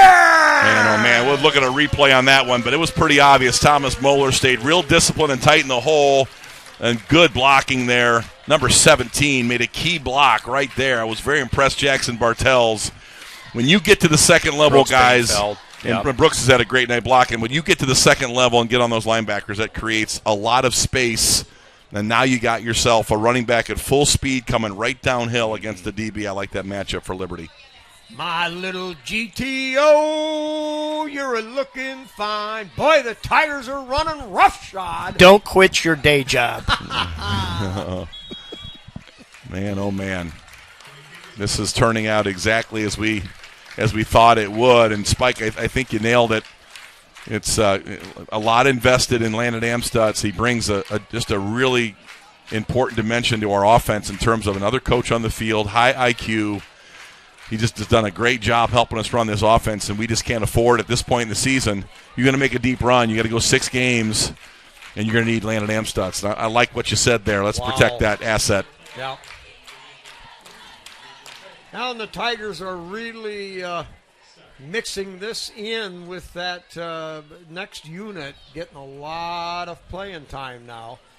Keeping some of the starters, moving them in and out, just a little bit of natural shuffle. You're gonna see some players tonight, Brian, that you haven't seen. Maybe you might even see the freshman group in early. Yeah. because even these reserve type players that are really good players, and a lot of these kids could start at other schools in the NWOAL, and they're the second and third on the depth chart, and they're showing out here tonight too. They're not letting up. I mean, this thing's 49-0. Our kids are wanting to play hard, Spike. This is their opportunity to show what they got. Been impressed with Jackson Bartels. He's had some first-team snaps tonight, showed a burst on that touchdown run that was called back, good blocking. I mean, there's number 44, Baxter Barrett. Ooh, how's the hammy? I'll tell you what, getting a little bit better. He's been plagued by it, but it's good to see a Barrett in the field here. One other local NWAL score, West Holmes leads Bryan 21-14 midway through the second quarter. That was a 3-hour one-way drive for the Bryan Golden Bears. That's all right. The approach, the bounder hits at the 20, picked up down at the 10, looking for room. Oh, and what a hit! Man. Holy mackerel! Get an IQ on that freight train there. Garrison Cruz, oh, welcome. Wow. That's a welcome. I like to see a replay on that. Wow. Welcome to Rex Lindgren Stadium. Bam, bingo, baby! Oh man, here we go. These guys just don't break stride, man. Number 30. Oh, my goodness. I'm watching this close. I mean, it's just, lined him up. Just, boom! Oh, goodness. Wow. Oh. You've been invited to a party, a one-man party, number 30, freshman Garrison Cruz. Welcome. He was like the return man was like a rubber ball bouncing off a brick wall. Now tries to sweep the outside and swarmed underneath. No gain on the play. It'll bring up second down. Oh, man. I'll tell you what. I love watching Garrison. I mean, I have to be honest with you. I mean, I love them all, but Garrison Cruz just adds a little extra salt and pepper to the hoagie when he's laying a load lick tonight. Man, wow, that was impressive. Wow. I mean, that kid had even had a chance to break down and cut back on him, and he still couldn't get it done. Just all over him. Just all over him. So fast. All right, officially get a yard. Second down and 9. Motion the other way. They'll flip it to the motion man. Looks for a little slot running room. He'll pick up a couple, and it'll bring up third down and about 7. Really good pursuit. You know, Elmwood has had some success in some of those little slot quick throws to the sideline horizontal and set up that blocking almost like a little – you can't get it out of the backfield, so you got to kind of get it out to the perimeter, and those little throws have gotten them some yards. 3rd and 6 is fairly manageable for Elmwood. Yeah, there's no way they can run between the tackles. No, got to throw it outside the tackles. All right, 4 wide out, straight drop. Here comes pressure, fires upfield, and it's going to float incomplete, and that'll bring up 4th down. You know, he had Brady Mareches, a junior, in the slot, and I thought maybe that's where that was going. But a little bit of space. And he had some time as well against this younger Liberty Center defense as they've subbed out virtually all the first-teamers. But he had his eyes kind of locked on that outside receiver and incomplete, and they will punt again with 3:51. Spike 49-0. Yeah. Continue to throw this ball, and you just stop the clock, get Liberty in possession again. 79 had some pressure on the quarterback. And 79 is not Clayton O'Neill. It is Clayton O'Neill. I apologize. You're right. He did have great pressure. Oh, that's a good high punt. Floater back and caught right there at the 36, looking for room. And pound straight forward. A lot of extracurricular, no call. Yeah, they got a call on that. That could be against number 54. Whalen's always in the mix, isn't he? If he's Jamie Palmer, but Waylon Rentz is not too far. When there's a little bit of a extracurricular conversation, number 19 finds himself as a part of that. Not always the negative part, but he's always a part of around it. Hey, one other quick score. Archbold leads Frederickstown 22-0 at half. Now the teams that are supposed to win sounds like they're all in good advantage. Personal foul. Ooh, against Elmwood. It's number 54. I think there's some frustration there, and Jimmy Palmer probably got welcomed to Rex Lindgren Stadium by number 19. Whalen's always on them punt returns. He is always in the mix. Something's always happening. The new wave is that kind of call for a penalty. A few years back, that never would have been called. Well, and that's part of the whole reputation thing that maybe we don't have or do have or whatever. It's just we're playing with an edge. We're playing to the whistle. And there's some people that don't like that very much, and I don't apologize for that. Yeah. All right, so after the penalty on the return, Liberty Center will They forgot to switch the ball out. take over. We were using Elmwood's football. At the 38. So Miller under center, wing right set. White out to the far side. All right, motion back. They'll give it to the motion man. Hit right away. Still going. He's running still hard. driving it. Running hard. Bell still pounding Oh, my those feet. goodness. Grinding forward and down to the 32. And Jackson Bartell's having a really nice game.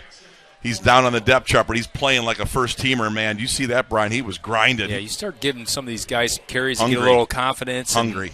Starts to Picking come a little them up bit. and laying them down. Yeah, there's some hungry players and some angry players.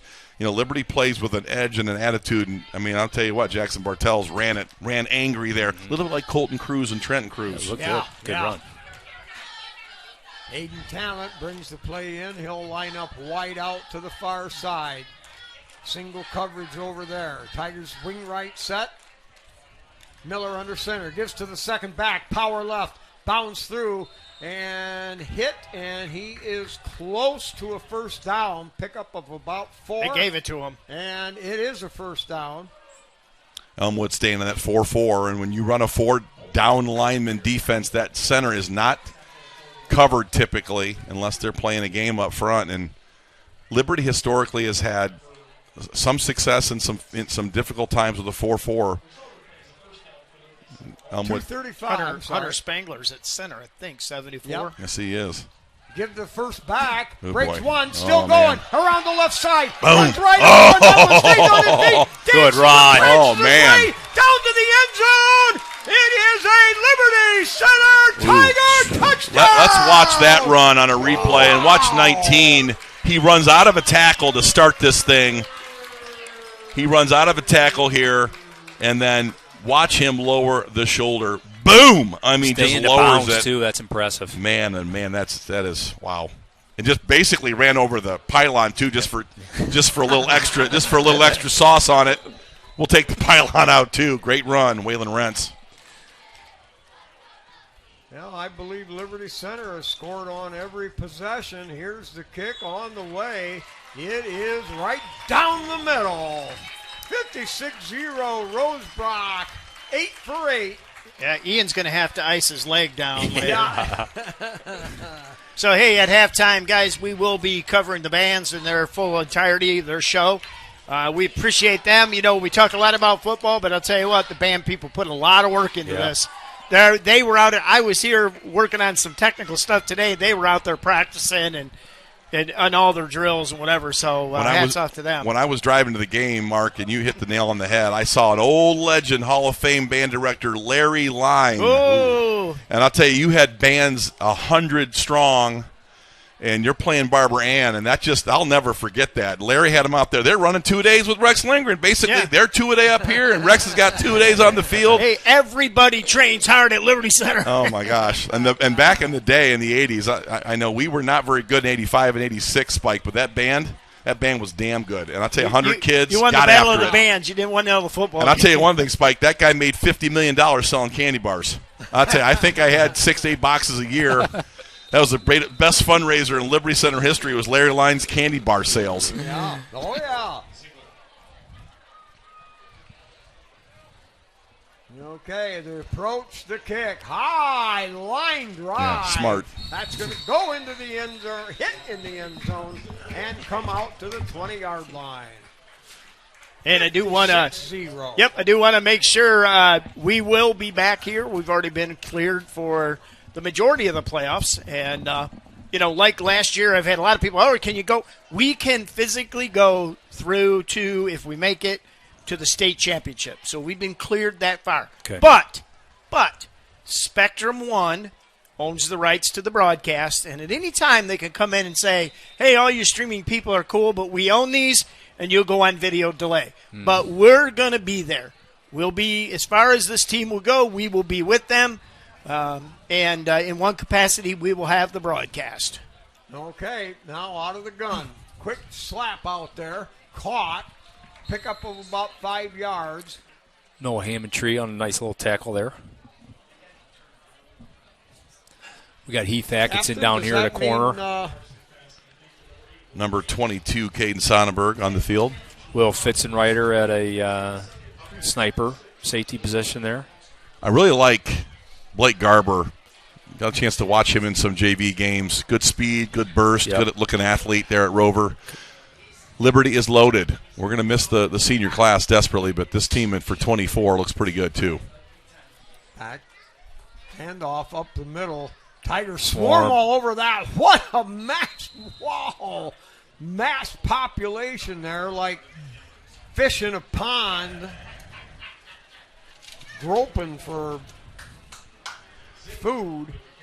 Well, and like we talked about earlier, you sometimes you want to call out the tackler, but sometimes you want to call out the number of tacklers. And I just love seeing a lot of people meet at the ball. Liberty just flows to it. They're just tackle hungry. Love it. All right. Trip receivers over here to the wide side with a minute left in the half. Back, quarterback runs it, kicks it forward, a little bit of a draw mixture, and that might be enough to move the chains. Deegan Swigert got up in there, but failed to wrap a little bit. Did get him to the ground, but enough to move the chains for Elmwood, trying to get at least a drive before half. We'll see a running clock here in the second half, Spike, and this game will slip away pretty rapidly.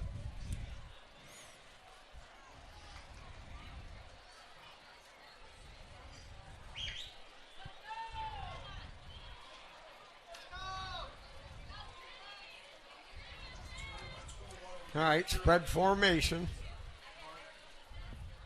Out of the pistol, looks.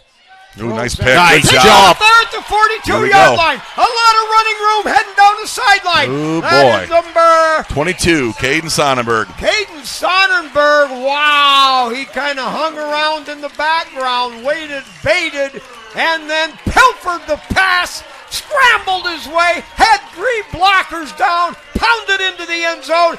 It's another Liberty Center Tiger touchdown. Now, Spike, I'm not sure he got in there. I think he got cut off by the end of the press box. He was close. Well, he did jump that route, caught that ball, caught that ball with his hands, man. Oh, You get just an impressive kind of wrestled route it jump. away. Yeah, away from the receiver. Won that route, won the ball, and stick that foot in, come downhill. It's a good job. That was a great job. Again, film study, Matt Bryan. That's why we're giving up 5 points a game, man. Yep. That's a sophomore, Caden Sonnenberg. There's some more depth just coming in, making plays. And that Liberty could first easily and goal at the 8, but Liberty Center now is just going to good move. Yeah, Liberty down not the ball, and that'll be the end of the first half. And what an onslaught it has been.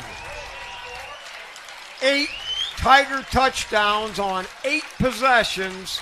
They lead it 56-0. We'll be back with our halftime festivity. Thank you to KK Collision, a leader in the auto repair industry that has been servicing Northwest Ohio.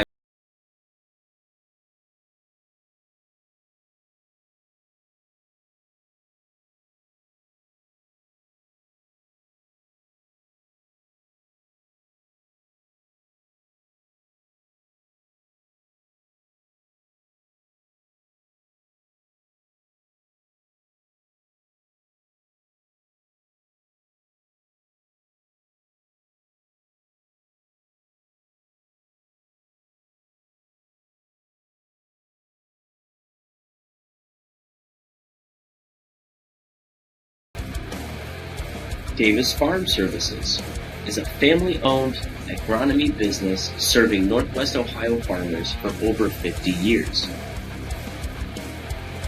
Swanson Welding has been providing our customers with the highest quality services for their metal fabrication needs since 1956. Pam and Dick Leatherman.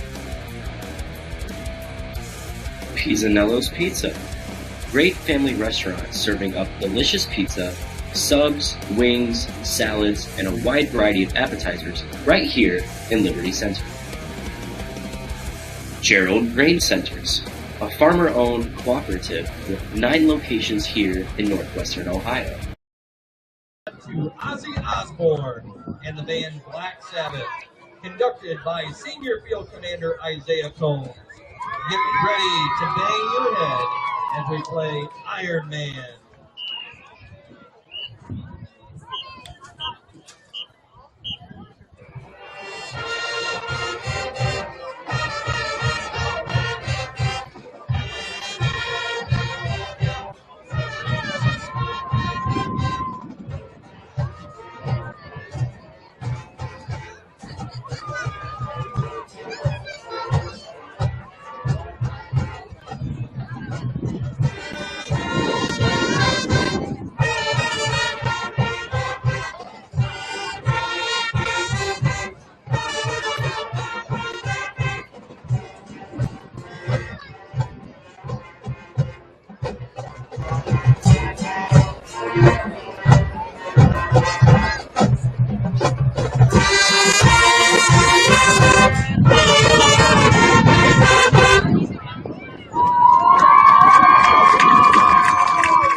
Next, we move on to American rock band Guns N' Roses and a song from their debut album, Appetite for Destruction.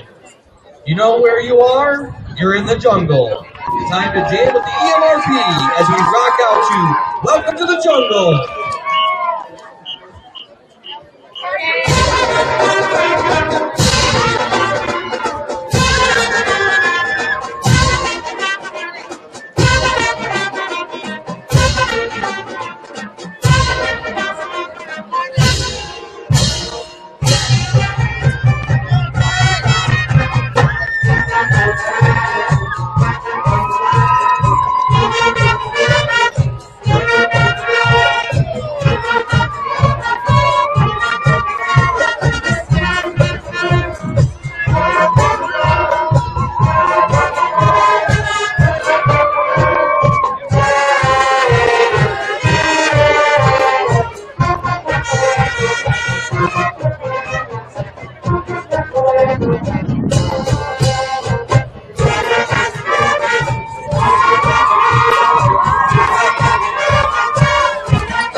is from our senior show, the Halloween favorite.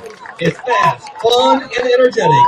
We close our show tonight with a song made famous in the Rocky Horror Picture Show. Jump to the left, step to the right, and put those hands on your hips as the band plays Time War.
Elmwood. Assistant Director Matty Lyons, Visual Ensemble Instructor Steve Morak, and Percussion Instructor Matt Tanya. We thank you for your attention to the Portable Athletic Music Program. And as always, go Royals!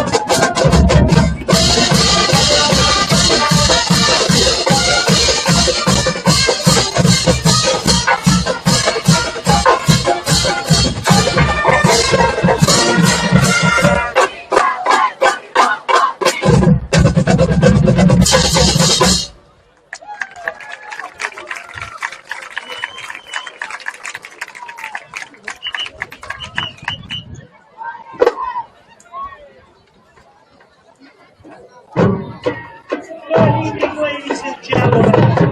Enjoy being welcome to the field. The marching pride of Tiger Country, the Liberty Center Tiger Marching Band.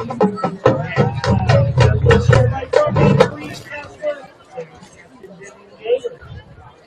Before we begin, we have to wish you a very special birthday to one of our saxophonists.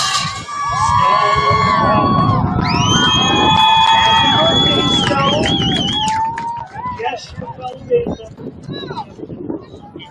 never take that for granted. Tonight, the band is bringing you again our senior show. The show that was handpicked and will be inducted by them.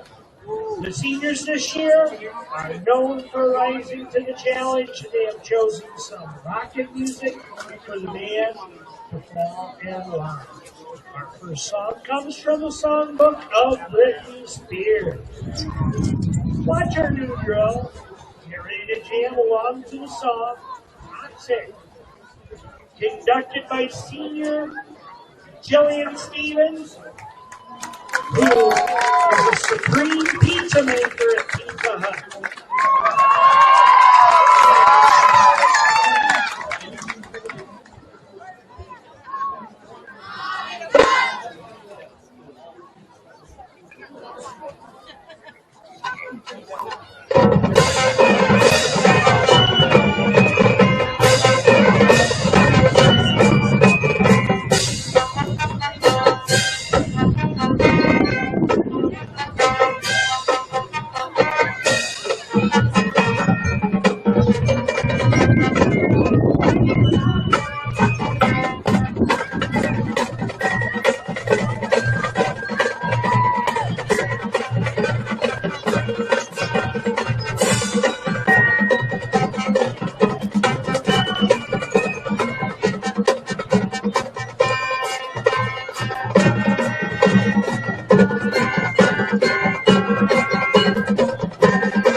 Dragon Force.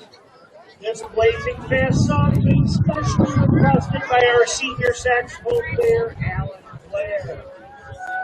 It is conducted by our drum major, our NWOAL first team drum major, Senior Reese Kessler. Here is Through the Fire and Flame.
Tonight's classic rock song from guitarist extraordinaire Santana.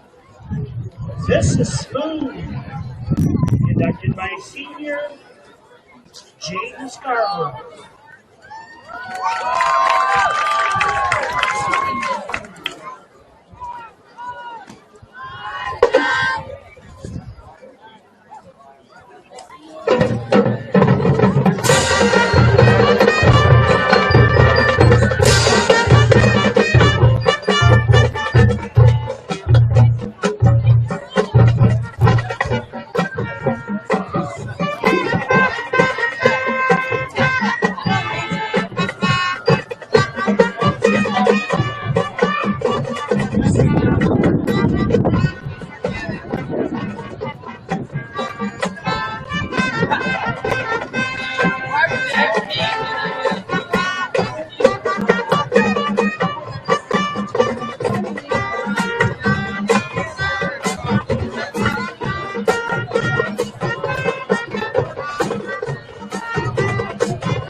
All right, we're back here at halftime once again from Rex-Lingren Stadium, Kip Kern Field. It's the Liberty Center Tigers 56 and the Elmwood Royals 0. And Scott, I tell you, this has been a lopsided contest from the second play from scrimmage, guys, and I'm sure the stats will tell us that. Yeah, I think this one's playing out exactly what we thought here in the pregame, and it's just great to see so many young people playing tonight, and I think you're going to see more of that with the running clock in the second half. Obviously, statistically, Liberty was dominant. Total yards, Liberty Center unofficially for 394 yards. That basically keeps you on pace to almost 800 yards of offense, which is off the charts. Elmwood with 96, they were able to piece together a couple first downs there, and it's not much. Liberty Center rushing, 20 rushes for 314 yards. That is outstanding. Elmwood, 10 rushes for 25. I don't know. I don't do that kind of math. I'm a Purdue grad, but I don't do that kind of math. Let me get the calculator 314. No. 314 divided by 20. What's the number? Wow. And we are up here using calculators. 15.7. 15.7. Spike Whitman. Like it. Passing, Liberty Center, 3 for 4 for 80 yards. Very efficient per usual. Elmwood 11 for 21 for 71 yards. Leading rushers for Liberty Center.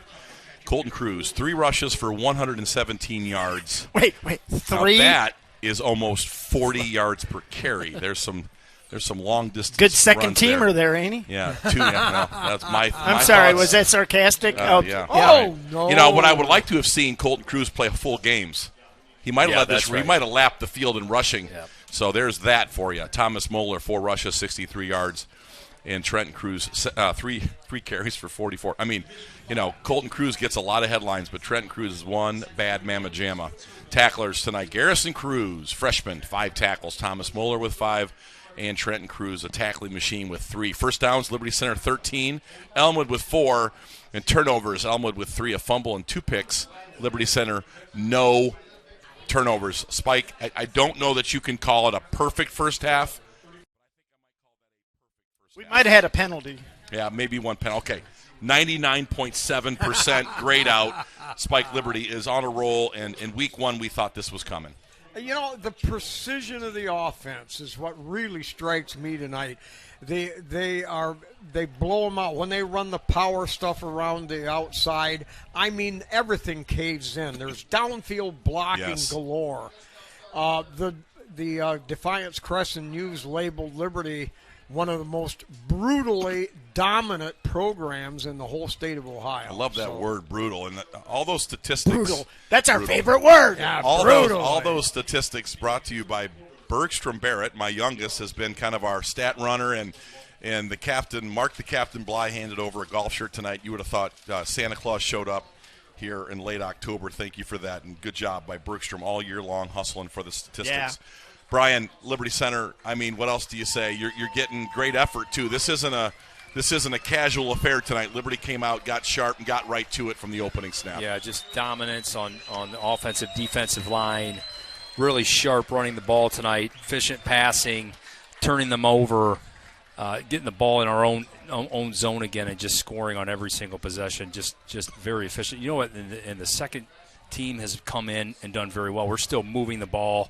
Still having gash runs with the second team coming in here and being very effective. And like you said, we kind of expected this, and it is happening right before our eyes. Like the 2 words that come to mind, the way we're playing and the way we played all year, is hungry and angry. It's just like the way they run is just angry and vicious.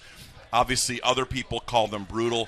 I don't know what you're watching. You've seen a ton of football. You've covered a ton of football. But this team right now looks like they are just angry and focused and hungry to erase that South Range game last year. They've totally bought into the program.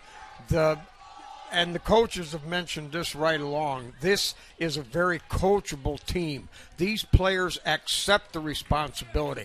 They accept what it takes to succeed, to be the best, and they it's like a pack of hungry wolves or tigers, if you will. Pack of dogs. Yes, man. Wow. yes. And where there's meat, they're going for it. Their growls and jowls are dripping of blood and And That's ghoulish, man. That is some ghoulish descriptions. Real quick, number 2, Colton Cruz.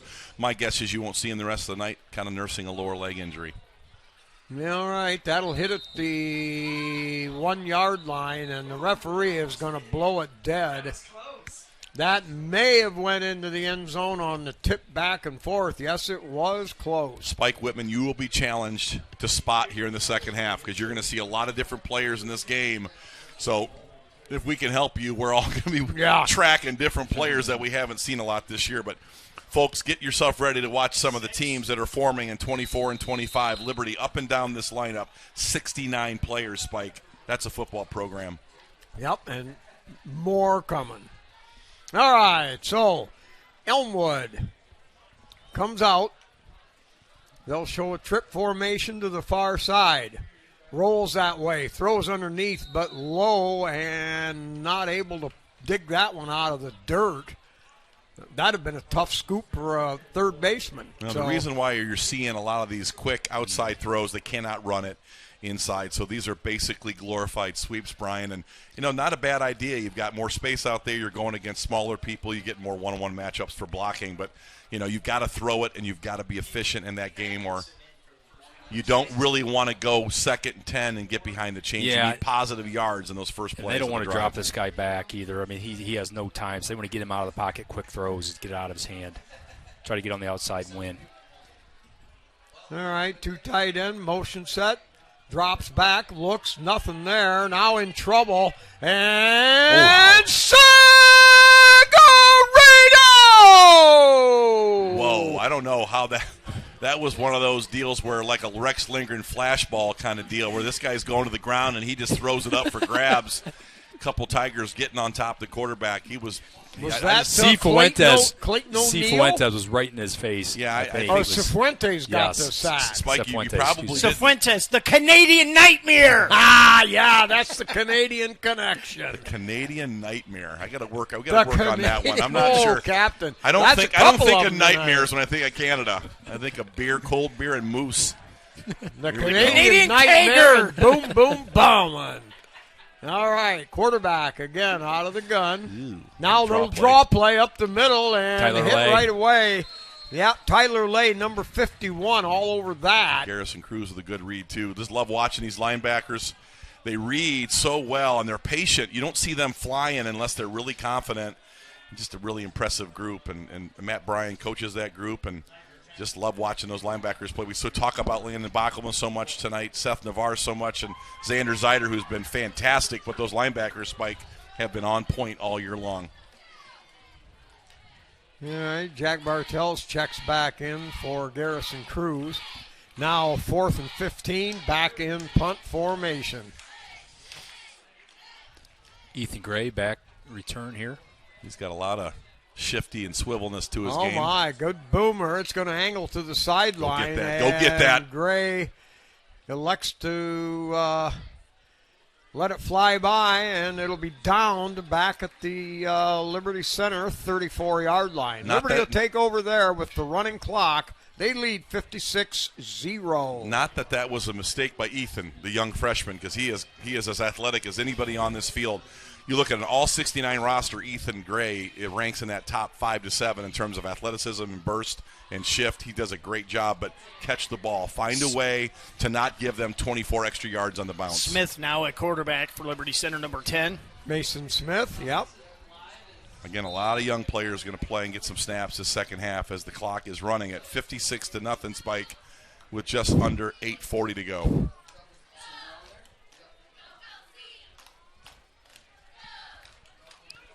Will Fitzenreiter at a wing. Kyler Kern at a tight end here.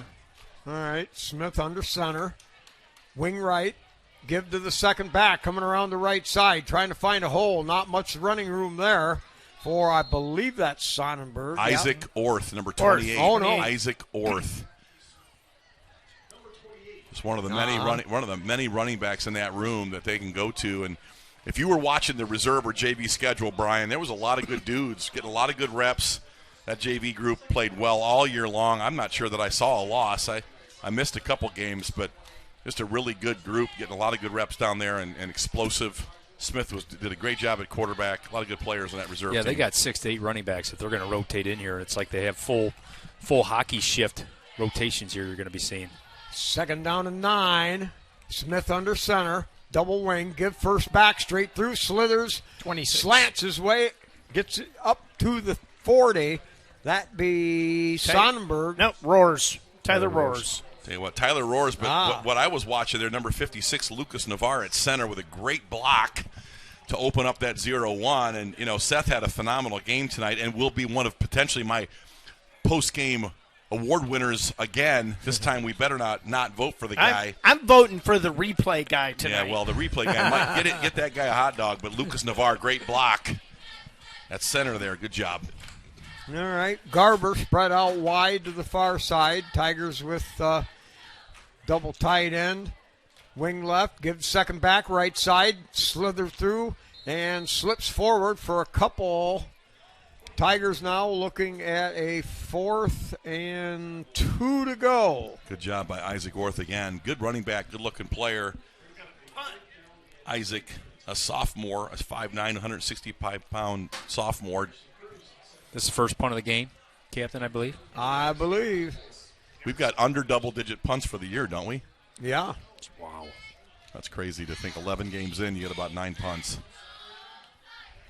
Low line drive. That's going to bound end over end. That's going to take a great Liberty roll all the way down close to the 10-yard line. What I like about this punt team, I think this is our team 3 here, but number 25, Ethan Gray, not a big guy and more of a skill player, but he's the long snapper, man. He is a great long snapper. And so he gets down the field like a wing back or a fullback in his first to the ball. So it's great to have a highly skilled guy. Now, you got to be careful not getting banged up because the kid's going to give you a ton of yards in your offense, but it's pretty cool to see Ethan long snapping for the Tigers. Liberty has 17 punts on the season. They started the season 3 punts against Sonora. They punted 5 times against Archibald. That was the 8. That was half of them in 2 games. Quick slip pass to the sideline, and that's overthrown, incomplete. Will Fitzenrider sitting on that route. Good break there, too, by number 15, Noah Hammontree. Guys are just excited to bait some throws into those routes. I mean, they're waiting for their chance. Yeah, Will had a pretty good jump on that one. If he sees another one of those, he might just get underneath it. Okay, no gain. 2nd and 10 from their own 13. Double, wide out either side. Straight drop. Now throws his home run ball. Got a man out there all over him. Great coverage. 86, that's Colton Sapansky. Sapansky. There's a lot of Z's and C's in that. It's a 2Z name. Yeah, I would buy in a Z. You don't buy many Z's. I believe that's Venezuelan, isn't it? I don't know. That looks more like Eastern European, but that was a great play and phenomenal coverage. It could be Canadian. Yeah, the Canadian connection. The Canadian nightmare just doesn't evoke a lot of fear. The Mounties and some Molson Goldens, not the nightmare. All right, double wide out. They're going to go quick slant out, caught, and Kern there on the tackle, and Liberty Center converges on that. On 3rd and 10, they'll give him 5, and that's going to bring up a 4th down possible punt situation. Good job by Kyler Kern there. His father, all-time legend, Kenzie Kern. Highly successful business, KK Painting, and good to see a number 23, an all-time legendary number on the field. There's a lot of good 23s. Keith Kern, Hall of Famer. Kenzie Kern, Hall of Famer, state champ. It's a great number in Liberty Center folklore. All right, so back to punt. And a short end over end. There you go. Hits Get that. At the 45. There you go. Takes a lot of bounces. Picked up at the other 45. There he goes. Tries to get around the corner, around the outside, down the sideline. Finally shoved out of bounds. Tell you what, he had a little burst there. He got to the wall. Very impressive run. you saw a little bit of what we get a chance to see at the freshman and JV level, and he's a great punt returner. He's going to be an outstanding punt returner, and he'll be a great offensive player in the slot. Guy makes a lot of guys miss, Brian. Yeah, he's slippery. He's got a lot of athletic ability. I've seen him play basketball, Oh, yeah. Ethan, and he's a good basketball player. And You nice see little how return right there. You see how tough we are. Adam Foster took a blow and got knocked almost into next week. Held his position, got up, and was unflustered. Well, Adam Foster. That's how tough Tigers are. Adam Foster comes from a long line of Marines, man. That guy was Yeah. eating a bologna sandwich, just shedding a tackler down there. All right, Sonnenberg spread out wide to the far side, under center. Mason, here's a There you sweet go. pitch coming Oh. around the outside. A lot of Ooh. running room there. Cuts it up, and good convergence on the ball was the Ty Jackson, number 31, kind of felt like Ty had a chance to go one way or the other.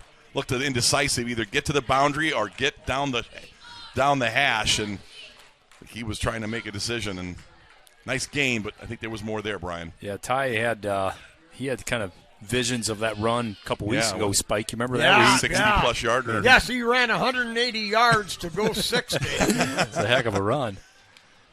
Scintillating run. One of the best of the year. It was really. All right, Tigers now 2nd down and 6. Now motion coming back this way. They're going to give it straight ahead on a dive. Not much there. Tyler Roars. Like Tyler Roars, saw some great things from Tyler early in the scrimmage season. Good speed. Hits that hole. It reminds me a lot of Rob Moeller, one of my all-time favorite players. Rob was a great player in the 95 team. I think I talk about Rob hitting that 0-1 trap, man. I mean, it's lightning. Lightning to the hole, just lightning. He was a tailback, right? Well, in this offense, he played fullback, but he ran like a tail because he was so fast. He was definitely a tailback style. Yes. All right. Give first back. They're going to pound it straight through. And again, the Tigers will grind out a couple yards down to the 31. Braxton Light That'll there. bring up 4th down. Yes. Well, the ball's on the 30. You're already way ahead. Oh, look at this. Yeah, here we go. We talked about this early that we Ooh. thought that Ian Rosebrook could kick a 50-yarder and spot the ball and add, 17? Is that what you had? Yeah, that's going to be unofficially. This is a 48. This will be a 48-yard attempt. Wind in his favor. Yep, wind blowing pretty good at his back. Here it is. Good snap, good hold. Uh-oh, that Kick looks on really the way. good. It's got distance. No, short. Just comes up short. Oh, that baby'd have been good from 40 at least. Tell you Good what, kick. that looked good off the foot, Yeah, it man, did. and he did have a little breeze in the back, but that was a good attempt. Well, just the fact of getting out there Yes. under the Friday night lights, Yes. feeling the energy flowing through you and getting the opportunity. The next one he'll make. But I love the fact that they decided to go for it. You never know, Spike, down the road when you might need something like that. Oh, yeah. We played, was it Mineral Ridge here? No, there. We went to, we That played was a Mineral Ridge battle, there. Mineral Ridge. Well, Man, who that did was we beat that was like a here? Civil War battle. That The was a battle of battle. that was Eric Weimer, boy. Yeah. RoboCop. All right, kick around the outside, hit Garrison the Cruz backfield. Boy, fighting that off was a block. Smack. Garrison Cruz will That was some Number 30. macarino. He was fighting a block off, got the one arm, and still. No, wait, Made Spike. a big- you got a big leg there. Saccharino and a Smackarino. Smackarino, Are we going to yes. have a Smackarino shirt too? Oh, no, that's Your that's just Saccharino, mild, your yeah. Saccharino is trademarked. Yeah, that's- Nobody can touch this globally. And guys, top secret information, but it's going to be out now. Marigold Market, Liberty Center, Saccharino T-shirts Ooh. and Saccharino hoodies available Uh-oh. Tuesday. Oh, man. Tuesday, Marigold Market. All right, right uptown. Uptown. I got to get me one of them hoodies. Oh yeah, the Saccharino. I got some in my truck. I The can make it. Saccharino. But I don't know that I don't like. I think we could get into a Saccharino and a Smackarino. You might double your money there, Spike. On those All right. two. Oh, yeah, my money. Yeah. All right, we got the end of the third quarter here. Well, let's get our sponsors on board here, and we'll be right back. A huge thank you to our 2023-2024 Tigers Sport Life sponsors, KK Collision, Meyer Badenhoff Insurance, STN Design, Affinity IT Group, 3-Chord, Davis Farm Services, Swanton Welding, Hammond Dick Leatherman, Pisanello's Pizza, and Gerald Grain Centers.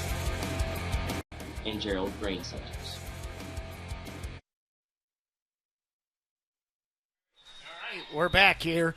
Start of the fourth quarter, and Liberty Center. I love the fact that we have 69 kids on our squad.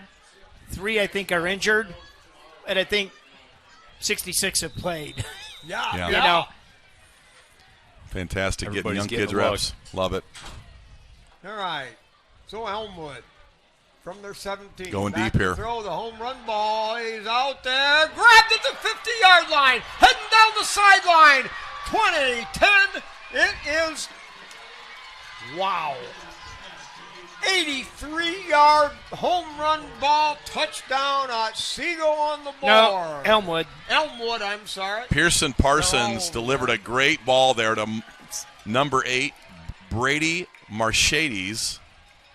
That was a great throw. Right down the Yeah, it numbers, was. man. One-on-one, beat him in the route, and a really well-thrown ball there by Pearson. Colton was kind of there in coverage. You kind of have a little separation there right at the end to break free, and pretty nice hook up there. Hand-arm separation. He kind of gave Slide. one of these right here. Little hand fighting. Yeah, just enough to get a little more room. But Pearson Parsons has made some throws tonight, and that was the best of the bunch. That was really accurate. Good deep ball. Got the ball right down the sideline for a touchdown. All right, Seago will line up. Elmwood. Elmwood, I did it again. We'll go out, Oh, throw for 2. got it. Caught. And the 2-point conversion is good on the 3-yard conversion pass. Brady Micheres. I can't Try get it that again. right. Good catch, Elmwood. though. Good catch. Elmwood. 58-8. Hey, real quick, I want to talk a little bit about our win. We're not done with football. But basketball is starting, as well as bowling, wrestling. 79 broadcasts we have scheduled for our winter season. We have the basketball schedules up for the boys and girls right now. I'll have bowling and wrestling up this week. So check our website, www.lctigersportslive.com, for more info. Mark, I know you have a regular job and you have a family, but is that all? I don't sleep. Okay. Because I know we do some broadcasting, but there's a lot of work besides the broadcasting, and man, that's a lot of production. Spreadsheets. Man, oh man. I like my spreadsheets. Well, fortunately, we're paying you a good salary of That's $0. right. Eat, drink, and make merry, Captain. Since you don't sleep, you got all the time in the world. I do. I'll sleep when I'm dead. Not worried about it. Now, these broadcasts, a lot of people really enjoy them, and Mark and the staff does a great job of just upgrading technology to make this a great broadcast. Yes, and it is. 2,400 loads right now for tonight's game out and this, there. the thing I like, Mark, it is free. Yep. And the archives are free. The kids and I watch Saturday so morning, and and we're working on expanding our archives right now. It's 2 years, and we're looking to expand that and maybe to 5 or 6 years. And over in Chopper, grabbed at the 30-yard line, tries to find running room around the outside, hits one tackler, spins off that, drives forward up to the 45. Will Fitzenreiter catching the ball and advancing it. I think that is great. Catch it first. Don't let it hit the ground, and then he made something out of nothing. Great job by Will. Yeah, got a little gyration in there on that move. So the Tigers will set up shop at their own 45-yard line. 10.5 minutes with the running clock. LCC over Ayersville 28-8. Just got that update. PH 32, North Central 0. I'm interested. Montpelier's giving Hopewell Loud in the game. Whoa. 13-7. All right, tries to go around the outside. Good pursuit there by Elmwood and thrown down right at the line of scrimmage for no gain. Braxton Light. Casey called the dogs off really early here.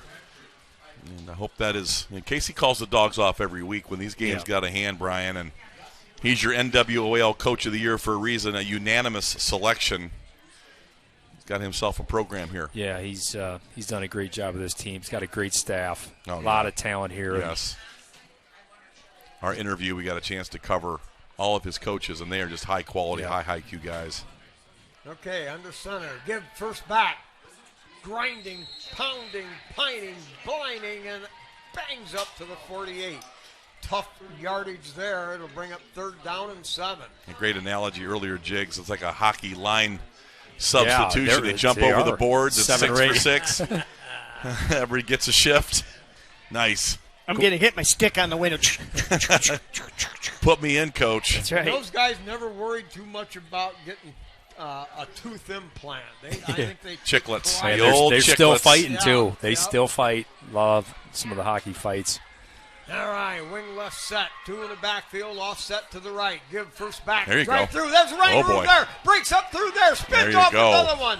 And Tyler roars again. Roars, bangs, pops his way down to the 37-yard line. Gain of 11. Tyler hits that 0-1 lightning fast. He's got good speed and saw some spins there, a little instinct as he got to the second level. Really nice run. But, again, the offensive line, even this deep in the depth chart, doing a really good job up front moving guys. Guys, you watching the game, I'm kind of wandering around. Don't have to pay attention. But Seth Navarre, I just watched him. He has made his way down the entire line of players standing there, congratulating, slapping hands, telling people good job. Him and Clayton Seal there. Give to the first back, taking them on, pounding forward. That's positive yardage. And then the big clown on the sideline, number 75, Landon Brockman, cheering everybody on, bugging out, slapping hands, trying to hide. Mark, the seniors are feeling it. They're down the stretch of their careers, and Seth Navarre had a whale of a game tonight. I want you to remember that name for the KK Collision postgame, by the way. I love his mantra that he thinks he can tap somebody on the shoulder and fade away and hide. All right, white out to either side. Give to the second back, and he's hitting the backfield, tries to drive, gets back to the line of scrimmage, and that's going to be it. That'll bring up 3rd down and Braxton 3. Light. You're talking about those linemen, leading the pack and throwing out the cheers and the handshakes and the hooplas. That's what this team is. This is a real team. These are teammates. This isn't just a good team, folks. These are teammates. All for one and one for all. It's kind of like the 69 Musketeers. And I've been wondering why we haven't said my man Teddy Wyrambeck, but Wyrambeck is in shorts out there, all right. Wing right, set, white out there. They're going to run power. Comes back up, kicks it. Look at the drive. Look at the pounding. Picks up 2 more yards after hit. That's going to make it 4th and short. Field goal. 2 tough yards. Are we going to kick another field goal here? Liberty going That's for a little here. bit closer. Keep the clock running.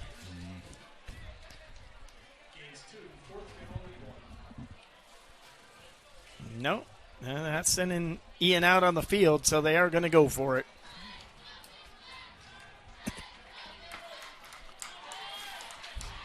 It's not very often you see a freshman group get to play, and you might see this freshman group get some snaps. Dakota Zabo spread out wide to the far side. They're going to power a quarterback keeper. He'll Yes, sir. He got the first down. Jumped his The way tush push. forward. It is. 3-yard gain. tush The push. Tigers Controversial. get a first Love down that. with 5.5 ban it. to go. The controversial tush push for the first down spike. Mason Smith. Hey, I've got an update. Genoa now trailing here on 28-21 late in the 4th quarter. Well, that We will play the winner of that game and here. we'll play him here. Yes, Yes. sir. Napoleon leads Bellevue 34-18. Ooh.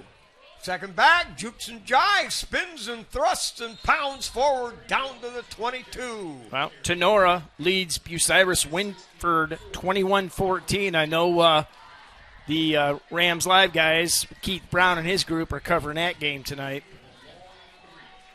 That Tenora is a tough football team. Tenora played some good football after about game number 2. And they got a tough schedule. Always. They play Archbold, Liberty. The gauntlet. Man, oh, man. All right, wing left set. Smith under center. He'll give it second back. Hit right away. No gain on the play. Tigers now not concerned about necessarily scoring, but they just want to run the play, run it right, and run the clock. Spike, we'll go back to, we talked about this coaching staff and the amount of time and energy and time away from their families that they give into this during this season. It's really impressive and very selfless thing being a All right, high pitch school sweep football going coach. around the corner, cutting it outside. Ooh, It's a great get up block there. He's at the 10. He's at Yep, the a 5. flag. Oh, It's a boy. Liberty They're gonna- center. No. Penalty. I tell you what, they're going to get the flag way out on the edge, and it was the guy all the way out of the end zone that threw it. Wow. Way out of position for throwing that flag. 22-yard scamper. Ty Jackson is going to get wiped out by a stinking, rotten, no good. Yeah, that's 100 yards Liberty's going to be penalized out of this year between Jackson and Ty Jackson. Or Jackson Bartels and Ty Jackson. I'm sorry. A lot of Jacksons in there. Yes. Whoa, Jackson. Yeah, the Jackson 5. All right, so that backs the ball up. 3rd down and 12 now. 3 minutes, 15 seconds. White out to this side. They're going to give it second back. He's got running room, cuts it up inside, and slices his way down to the 20-yard line. Gain of 7. I just got an update. Genoa came back and scored, and then Huron went right back and ran the kickoff back. Wow. 28-21. Wow.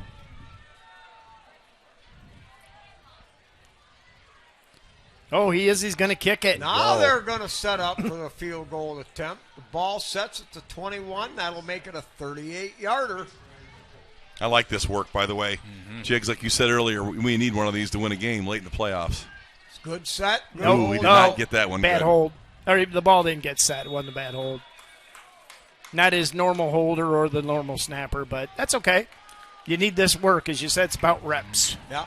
Here come the freshmen. It's pretty neat to see freshmen and kids that don't get a lot of reps play in a state playoff game. Yeah, That is the one, I think one of the couple benefits, few benefits, is getting reps for your reserve players and young players, you know. And it's like a practice or a scrimmage when you're beating up on a 16 seed that you should. So it's good to see these young players get some reps, and kind of exciting for a lot of parents that'll be looking to see these kids fighting for jobs next year. All right, 1st and 10 with just over 2 minutes left. Straight drop. Got put there, a home run ball thrown. Caught at the 40-yard line. Trying to stretch it out. Heading down to the 20, down the sideline. And it is an Elmwood touchdown from 80 yards out. Well, they're going after some freshmen, and, you know, I mean, welcome to it, Liberty Center freshmen. Yeah. Yep. I mean, Elmwood, they're going to finish this game with. They got young players too. They're playing a lot of young guys at the varsity level that probably shouldn't be on this field against the 1 seed. So That's right. This is their response that, hey, we get matched up with some young guys. We're pretty good too, and Elmwood doing a nice job against our younger players. All right, number 67, we don't have a name for him. Gave a good chase, good pass rush, but not in time to shut that throw down. All right, 56-14, and Elmwood will line up to go for 2. Out of the I formation, quarterback. No, I'm sorry, not the I, just simply back and gun. Now throws. Dropped. And dropped, apparently. Incomplete, nevertheless. 56-14. And the running clock now stops after the touchdown. Make sure you stay tuned for the KK Collision post-game show. We'll pick the offense and defensive player of the game. We'll also pick the unit of the game. And they will get absolutely nothing except great recognition in the playoffs. Right. We might give them a hooty-hoo, you know, hooty-hoo. But, and then we will be here next Friday, 6 o'clock pregame, and we'll take on the winner of the Huron-Genoa game. Right now, Huron is up by a touchdown late in the game, we'll keep you posted if I get updates during our post-game show. Where is Huron? Up on the lake? Yeah. Somewhere? Yep. Out there by Sandusky and Port Clinton. Defiance leads Bay 14-7 late in the fourth quarter. That's a big game for Defiance. Now, was that an 8-9 matchup? Or Yes, what? it was. I thought Yep. so. LCC leads Ayersville 35-20 in the fourth.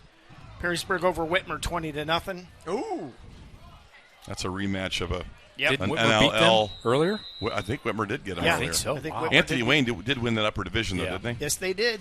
Travis Cooper has done a great job rebuilding Took Defiance. Perrysburg out to the woodshed. Yeah, Travis Cooper, give him credit at Defiance. They're looking a little bit more like Jerry Beauty's Yep.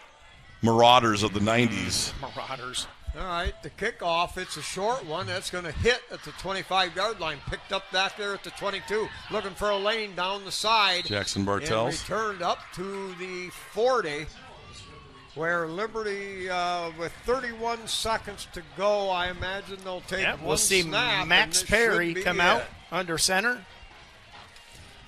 You get one snap here for the freshman offense. Maybe, I hope so. Be nice. We'll try to get some statistics here if Bergstrom Barrett can get himself together and get some final numbers. He's got his shirt. He's good now. Yeah, he got paid. He's done. He's in the What parking grade is lot. Bergstrom? Bergstrom's a 7th grader. Seventh A little bit like grader. Deshaun Watson. You get paid and you That's take, right, take you a got nap. Cleveland Browns fans, hope you're enjoying that. $230 million guaranteed. All right, Perry under center. He'll drop back to throw. He'll throw the home run ball. Got a man out there, just overthrown. Woo! They had him beat.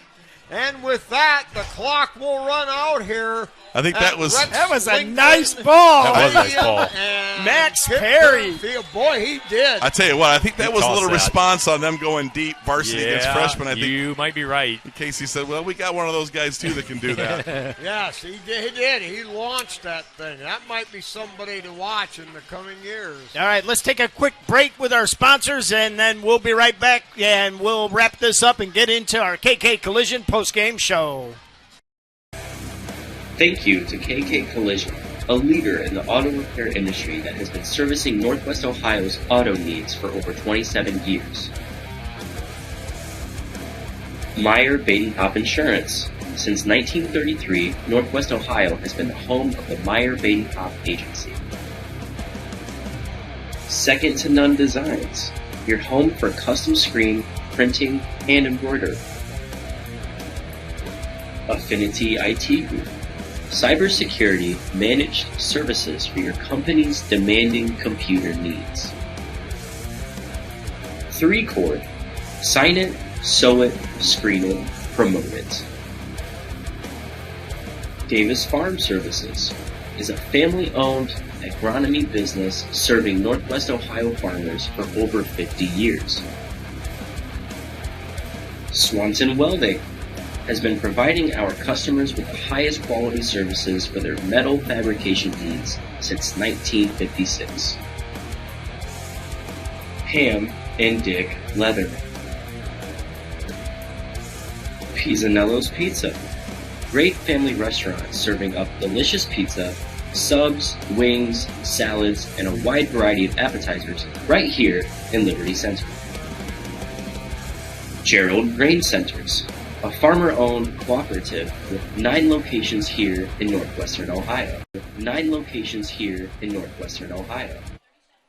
All right, we're back to wrap up here from Rex Lingern Stadium, Kip Kern Field, Liberty Center with a 56-14 victory over the Elmwood Royals in round 1 of the 2023 OHSAA Division 5 playoffs. And we're collecting stats. Scott's writing those down. You know, Spike, Liberty Center, we didn't really like these 16-1 matchups. And quite frankly, you could get a little complacent and but you talked earlier, Spike, about Liberty Center's execution and just taking care of their business. And I think we saw that tonight, didn't we? Oh, yeah. It just continues to come to fruition every week, and it's what the kids get preached to. Every practice, every game, it is, let's get a little bit better. Let's get a little bit better today. We've got to be able to do this a little bit better. and the kids know it. They buy it. They love it. They would sell it if they could legally. Well, so. and Casey, we talk about a lot of things on Wednesday mornings, and this week actually was Thursday. But one of the things he has done is when it gets a little complacent, maybe that's a bad word, but Casey makes them watch the South Range film. Oh! and I'll tell you what, South Range was a college team. Yeah. But, what did he say, Scott? You can be a good team, you can be a great team, or you can be what was the last level? But, an elite team. So you want to be an elite team? You want to see an elite team? Here's an elite team that beat us last year. What do you want to do about it? Well, I think at the end of the day, South Range put it to us, and I think Casey, when you're 10-0 and 11-0 Spike, it's hard to show them recent film, so you got to ring their bell a little bit of what happened last year, and I think that's why these guys play so hungry and angry, and led by Colton and Trenton and these seniors. I mean, Seth Navarre had a great game. Bockelman tonight, Landon Cruz. These seniors, man, really have an edge to them because of that South Range game, and I think that they are focused. I tell you, you want to talk about edge, the master of ceremonies in that locker room is Landon Bockelman. Like I said, I was in there one day, and he said, "Seniors outside now!" Yeah. I went outside because I'm a senior citizen. I just didn't want to misinterpret what he said because he scared me. Let's talk this.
To a head, and it's just a machine.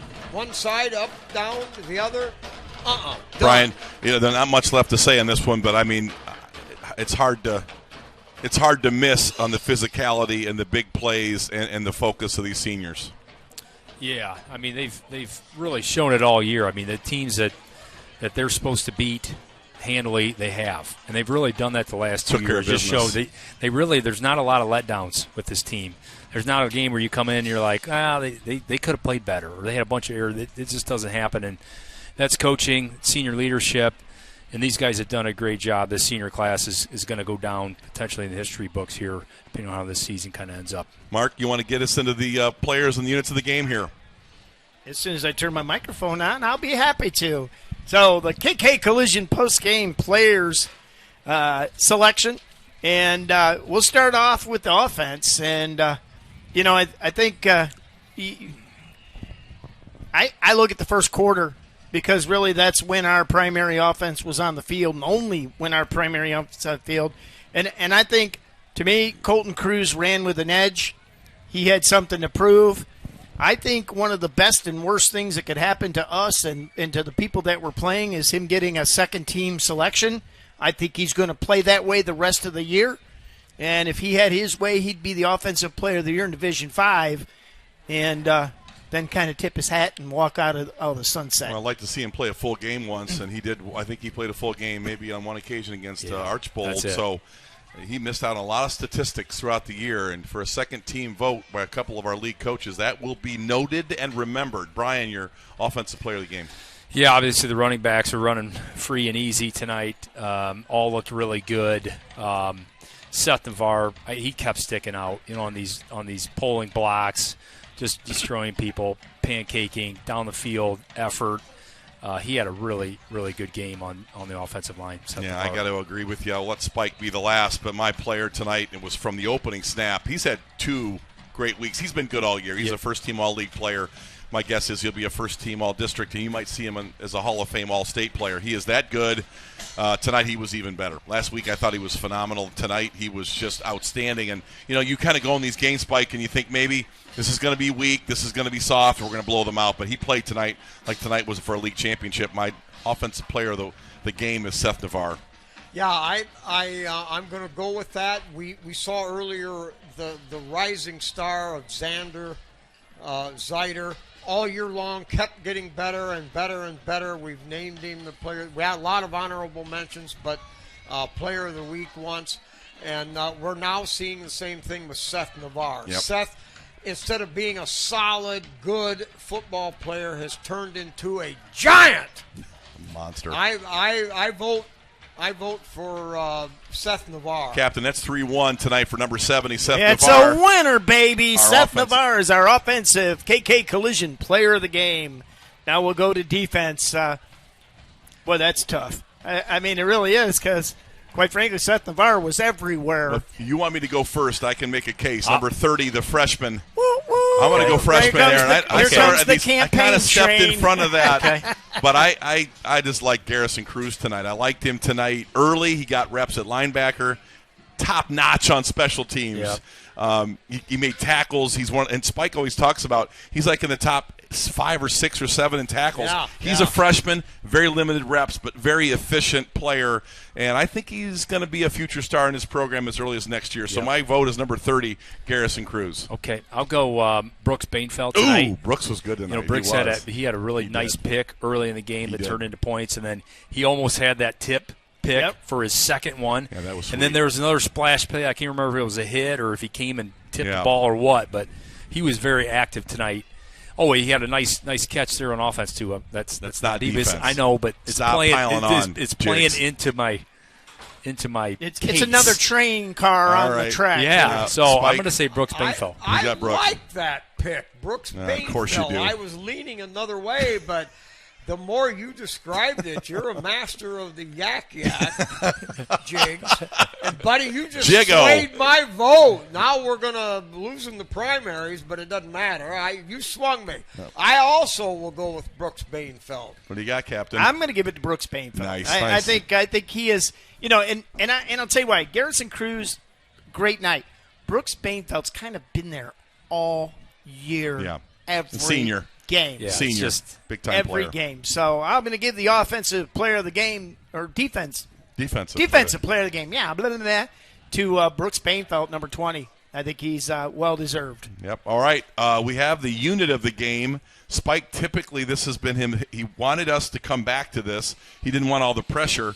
So, Spike, since you wanted us back, you're going to lead us off tonight. Who's your unit of the game tonight? I have a unique all right. unit. All right. Here we go. This fits from way to the past, developed all the way to the future. It has manifested itself into this unique unit. It is the Cruz Coalition. Whoa. Those 4 are my unit of the game tonight. Wow. That's impressive, The Mark. Cruz What do you Coalition. got? I mean, I was going to go with the Canadian Nightmare. No. no. I mean, you got great nicknames. That one does not make the A-list. That's weak. Yeah. Boy, unit of the game. I'll tell you what, I'm still pretty impressed with our coverage teams. Yeah. They actually got the tackle tonight. Garrison Cruz made a great smackerino on one. And, I still think one of the things I love about talking with Casey Moeller is our kicking and our coverage team is a weapon. It really is. It really is. But note Paul Amstutz. Spends a lot of time on personnel, a lot of time coaching that up. They dedicate a lot of time to special teams. Absolutely. Hats off to Paul. So I'm gonna go with our coverage teams. Brian? I think the offensive line just continued to dominate tonight. I feel like I say that every week. Defensive line as well. The linebackers really, really flowed very well tonight. They were dominant. Jeez, I don't know. These games are tough, man. All right, good. These, So these you got games are tough. offensive line for you. I guess. Coverage teams for Yeah, Mark. I don't know. And you got the Cruise Cruise I mean, Coalition. the coalitions. So wait, You know? you guys have had, this is it. Okay. This ends it. I'm going to go with this. I'm going to go with Spike. I'm going to tell you why. All four of Is he those. Spike? Well, yes, yes. We go way back, but just go down the line, you know. And Landon last year led the entire area in interceptions, and our defense is so daggone good that he hasn't had those numbers, but he is outstanding. Yeah. He's made phenomenal catches on offense. He's done great as the Rover. He's having a great year. Just the numbers aren't there.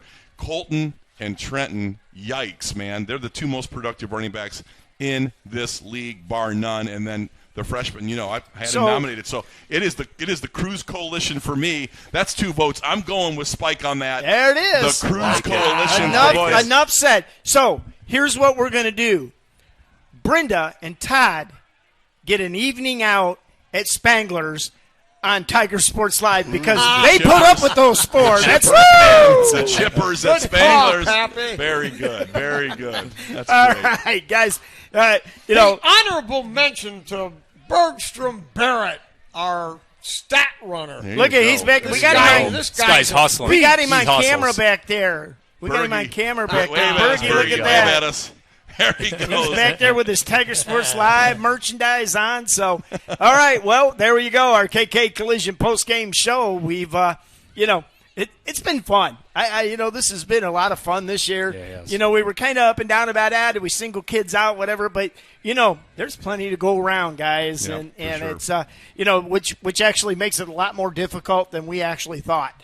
So, but, you know, the KK Collision post-game winners, the offensive player of the game, Seth Navarre. Yes. The Yes. defensive player, Garrison Cruz. And then the unit of the game is the Cruz Coalition, and the winner of the prize is their parents, Brendan Todd Cruz. So, all right, Spike, take us out of here. We'll be right. back next week. I don't have an update, but Huron was up 28-21 with under a minute left. Okay. But Genoa was driving. So all right. I don't have an update. We will play the winner of those, find out, but we will be back here next Friday, 6 o'clock pregame, 7 o'clock kickoff, no matter what. Spiker. All right. With precision, prudence, and a straightforwardness not seen for many years, this gauntlet runner, the Liberty Center Tigers, pour it on, putting up 56 in the first half, and then cruising into a 56-14 victory over the Elmwood Royals. So, we'll be back next week. The crew here, you've heard us all yant and rant and rave. You know who we are, and we know who you are. Those 3,000 strong every week that tune in to Tiger Sports Live. So, with that win tonight, we move on to week number 12. And everybody, we're glad you're listening, watching in. With that, it's good night and good Tiger Sports.